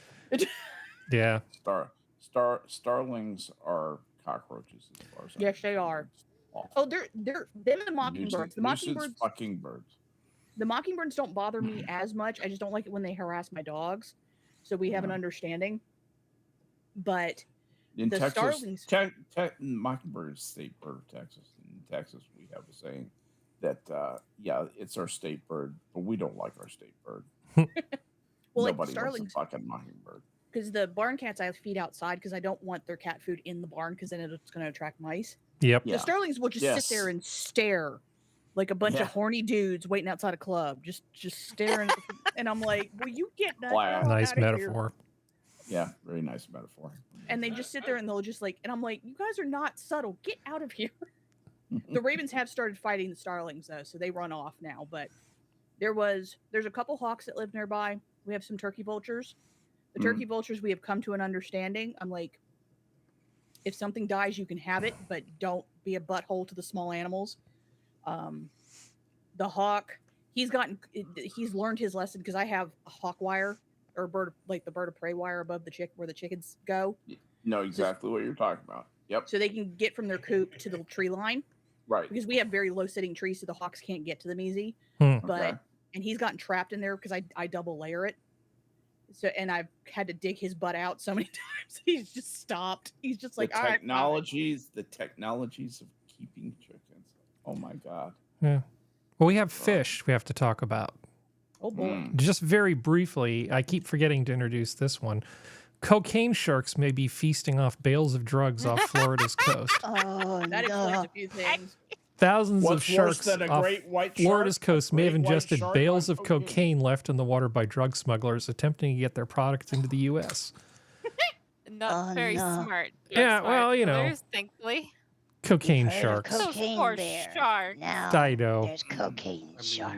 Dun, dun, dun, dun. That's right. So you see this really strung out shark, no nose bleeding, Hey, man. Hey. But hey man, I was a little short this week. But if you hook a brother up, man. Well, it's like it's funny, but at the same time, it's one of those. They have great white sharks have such a good sense of smell in the water that they've now made their own like police force who the drug dealers have because like if any of the product hits that water, any of it, those sharks will be like, "Meh," and we'll just run them down. Well, know which sharks they are because those are going to be the ones that are constantly like sniffing and rubbing at their nose. Yeah. Yeah, but they're still drug dealers. They're usually not that smart. Or the drug runners. The drug dealers usually aren't stupid, but the drug runners are dumb. The ones that are really into it won't look you in the eye. Yeah. Mhm. Well, remember Sora? Watch when they swim. You remember the vaquita, the tiny porpoise-like thing? And I jokingly said that if we just try a little harder, we can probably push them to extinction. Oh no! Extinction Tell me. alert What did issued you over do? critically endangered vaquita. So, Who did you talk to? yeah, I don't know. I didn't know I had this don't kind of care. pull, but I don't care. these tiny Don't care. porpoise-like things that only live in the north of Baja are they're not doing so well. I mean, I was just Poor joking vaquitas. around, but apparently Don't care. Poor fajitas. Wait. poor fajitas. fajitas, yes. Yeah. Mm, Oh god, there's they only look 10 left. delicious. I'm just asking for intellectual purposes. Has anybody Intellectual tasted? purposes. Ah. Anybody tasted them? I don't know. Yeah. I think I tried a tofu version called "I Can't Believe It's Not Vaquita." They have it at Whole. They have it at. Yeah. No. I think it's also there's a competing product called Surf Loaf. I think that's another one. There's only 10 left, though. Yeah, I think they're largely screwed. Is that only 10 left in the wild, or they're in captivity? 10 they know about. 10 they know about. There could be some bitches hiding, but yeah, like those birds that like to do the birds in the rainforests. Yep. Who hide and then pop up and scare the crap out I of hate people. to see anything disappear, but nature does have a process, and just don't get in the way. Try and stay out of the way. I don't think we drove it to extinction. If we did, we're part of nature too. Fuck off. We are. People like to forget that. We like to pretend that the rules don't apply to us, but they do. We are gods, Harry. We are beyond regular animals. We are gods. Those are Democrats. Those are Nancy Pelosi made. Well, speaking of confused individuals, I'm not really sure. The thing is, I normally hate Egypt's Department of Antiquities because they've got idiots like Zahi Hawass. But this is actually, I'm not really sure who to dislike. Egypt bans Dutch archaeology team from Saqqara due to museum's Afrocentric exhibition. So the Dutch were basically back in Holland, had a exhibition which had all the we was kangs and shit kind of stuff going on, talking about Egypt. Right. And the Department of Antiquities, especially after that whole Cleopatra thing on Netflix, or was it Netflix or was it Amazon? I forget. Netflix. Would have none of it. So they just said, okay, a team of archaeologists from a Dutch museum has been banned from carrying out excavation in Egypt's rich Saqqara necropolis after the museum mounted an exhibition that drew condemnation from Egyptian authorities. After opening the Kemet Egypt in Hip Hop, Jazz, Soul, and Funk, the National Museum of Antiquities in Leiden received an email from the head of foreign missions of the Egyptian Antiquity Service saying that the museum is falsifying history with its Afrocentric approach, Dutch newspaper NRC reported on Monday. So several thousand-year gap there. Yeah, well, everybody wants to talk about sort of the Nubian kingdoms in the African continent.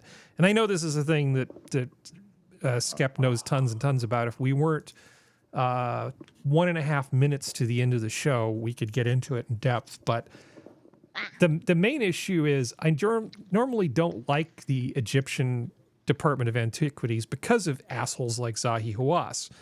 But at the same time, a mediocre archaeologist. I'm not really sure. Well, it's complicated. There's we won't get into that. There's more stuff about Zahi Hawass we could talk about on another show.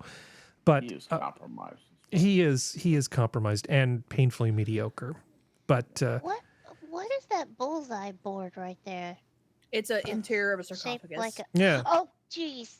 No, you're fine. I thought that was a game, like a bullseye game. No, it's meant to represent where the heart and the genitals were when they placed it in. It's a whole thing. Yeah. Oh my. Yeah. It's, hey, don't touch me there. This is my no-no circle. But I mean, on the one hand, I sort of agree with them sort of caring about Egypt as a brand and not wanting people to go out and sort of, I guess, have heterodox statements about Egypt.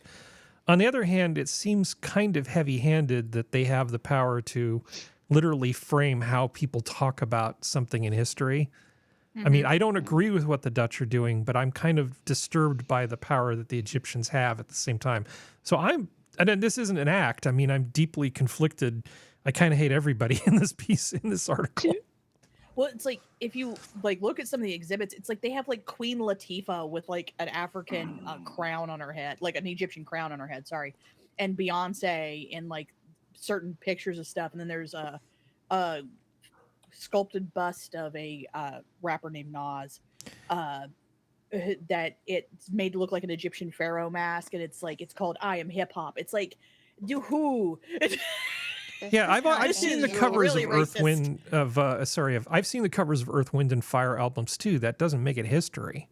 I know, but it's just like this entire exhibit feels really racist. Yeah, it's like, oh, Like you know, legit. Utterly people. contrived. Yeah, This is not anthropology. This So- is not what anthropology is, ladies and gentlemen. So I have something for you, Skep. Somebody who has a niche hobby that's even more niche than anything I do. I mean, I have a slide rule collection. Okay, so clearly I'm kind of strange, but this, No, there are two of us. dude, this is like a whole new level. The Bicron Surveyor M. Geiger Counter from the Geiger Counter Virtual Museum. Yeah, baby. I knew it was a Geiger There counter, are man. people who collect vintage Geiger Yeah, baby. counters. You can, Yeah. you can go ghost hunting. Are they Right. operational? Yep. Wait, no. Nice. That's Look, not it's got a what knob and everything. Geiger is. that Geiger. But the fact that there's like a Geiger counter virtual museum and that there's people who collect Geiger counters, it's like, I feel better about myself. I feel like I'm less, maybe a little bit less of, not the ultimate nerd. I don't actually want to be the ultimate nerd. That is what they use to detect earthquakes, right? No, No, that's, not seismometer. This is radiation. Derp, I've brain, got derp. 3 of my Okay. own slide rules and 2 of my dad's. Yeah. But having 5 slide rules is more than the average person owns these days. Well, you never know when that EMP is going to wipe out all the computers, Skep. You need to have all the Yeah, right all the there. scales. My little analog computer. You never know when you're going to have to do, you know, like a cosine H of something. Cosines are a thing. Yeah, they are a thing. Sakatoa works. So let's see. We have that. Let's see. There was just a Where's little. ferrets? You said there's gonna be ferrets. There were ferrets at the beginning. I front loaded the I ferret. wanted to see Yeah. the I said it was just a. floopy-butted I said it was just a pictures. little bit of ferret. I gave you an Oh, ocelot okay. fighting a sloth. What more do you want from me? I am sorry. You're right. I offer. I I am so offered ungrateful. you a transfer. if I'm you sorry, wanted one. Harry. It's okay. Okay, we Put the have to transfer do. on. We have to do. Let's see. Sorry, something's escaping me. I'm sort of picking and choosing all over the thing. Where's the sword of the Meth King? Okay, here we are. What? Sword of the Meth King. Ancient sword of the Meth King Old seized by goodie. Michigan police. Okay. From like I'm 2017, intrigued. A Michigan police department has announced the seizure of the ancient sword of the Meth King. The Bath Township Police Department posted a photo of the toothed blade last week on Facebook. So essentially, they pulled somebody over and found a whole bunch of weapons in their car, and a rather unorthodox assortment, including this sword. It's amazing.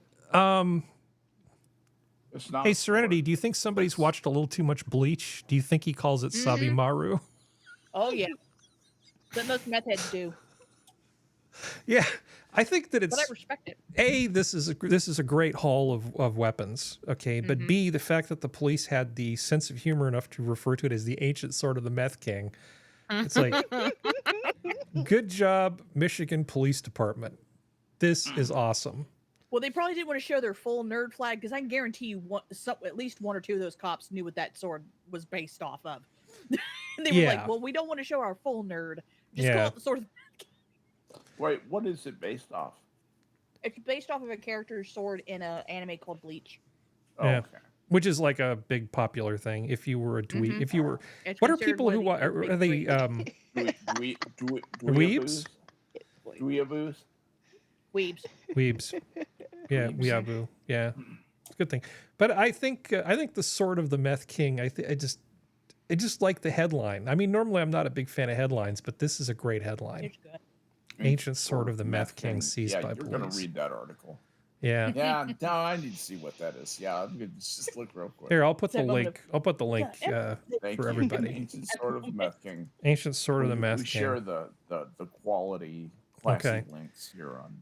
Secure that. And I found a channel on YouTube that I think his approach to delivery robots in LA is a lot like my approach to fish.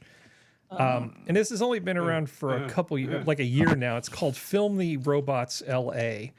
And all this guy does is just go around and take pictures of robots that have been knocked over and looted. And if they haven't, he just makes fun of them because he can. Poor little robots. Yeah, We so- have. How many of them? Look at these 4 weirdos lined up. Of course, they got Hayden, Preston. I don't know who Preston is, but Preston probably went to fucking private school. I can tell person where went to private school and he ties a fucking sweater around his neck. That's Preston. Leave Preston and alone. Mabel, I haven't seen you in a while, Mabel. Mabel, oh god. Mabel. I hope the chat Mabel's can got hear that this. name like an old lady. Why you gonna give a young robot an old lady's name? Now what the fuck are you four doing, huh? Now you see what I'm talking about, right? These people are always talking about, hey, why are you following robots around? You don't have to follow them around. You guys are everywhere. So I'd rather the robots than the meth heads on the side of the I road. love that Same. all of us are watching a guy talk to imaginary. They've given them personalities with them eyeballs. That's their own fault. Yeah. And name them. You do. It's like the thing. Once you name it, you can't kill it. And turned it loose in LA, because the people in LA are not exactly kind to these robots. No, that's so cruel. It's like the robot didn't do anything. Leave it alone. Yeah. It's one of those things. It's like I understand though why there's robot armies making deliveries because of how many videos have we started to see where like food delivery door dashers, all of them are just like, screw you, you didn't give me enough tips. If you live in LA, food or there was one guy who got caught putting his pee in it. Ew. Oh God! If Don't the do person that. didn't tip enough, he just put it in there. Robot can't put their pee in it. Exactly. See, all these people are so stupid. Don't people put He's a minimum teabagging tip, that robot, and then they change it to a better tip once it's delivered? look at that. See, that's That's terrible. what a lot of people do. That's what I would do. There's Otto. Oh, there goes. See, Yeah. I don't think LA deserves robots because I think if they're going No, to treat the robots like you this, see this? You see what's happening to them? Fuck This LA. is why they rise up and kill humanity. exactly. You leave that robot alone. Not Leave the humanity, robot the alone, you Californians. bitch. Yeah, I mean, Can we just have a tactical nuke Stop in it. one of them? Stop it. Get rid of LA?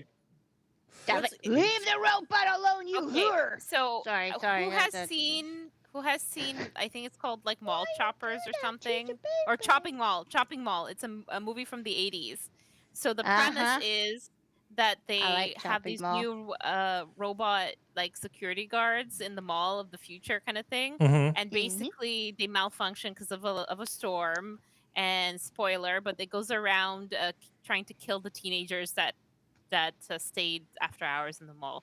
That is what we need. This is what will happen one of these days. Lightning's gonna strike Otto, Mabel, Preston, all these guys, and their eyes are gonna turn red, and they're gonna start killing people downtown LA. Or they're just You've gonna been push them out in warned. traffic and they're just gonna get hit.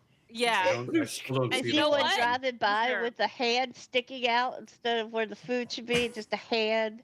And it's like He grows a row of Dead. teeth on the lid, so they go chomp chomp when they open the lid. It needs to be like battle bots where they have like little saws that just come out and go and just start hitting people. Well, I think I think that constitutes a Mall's a show. great I movie. think we can call it. I think we killed it, guys. All right. So thank you, panel. Thank you, chat. Zoo is closed. Good night, everybody. Good night, everybody. Bye. Later.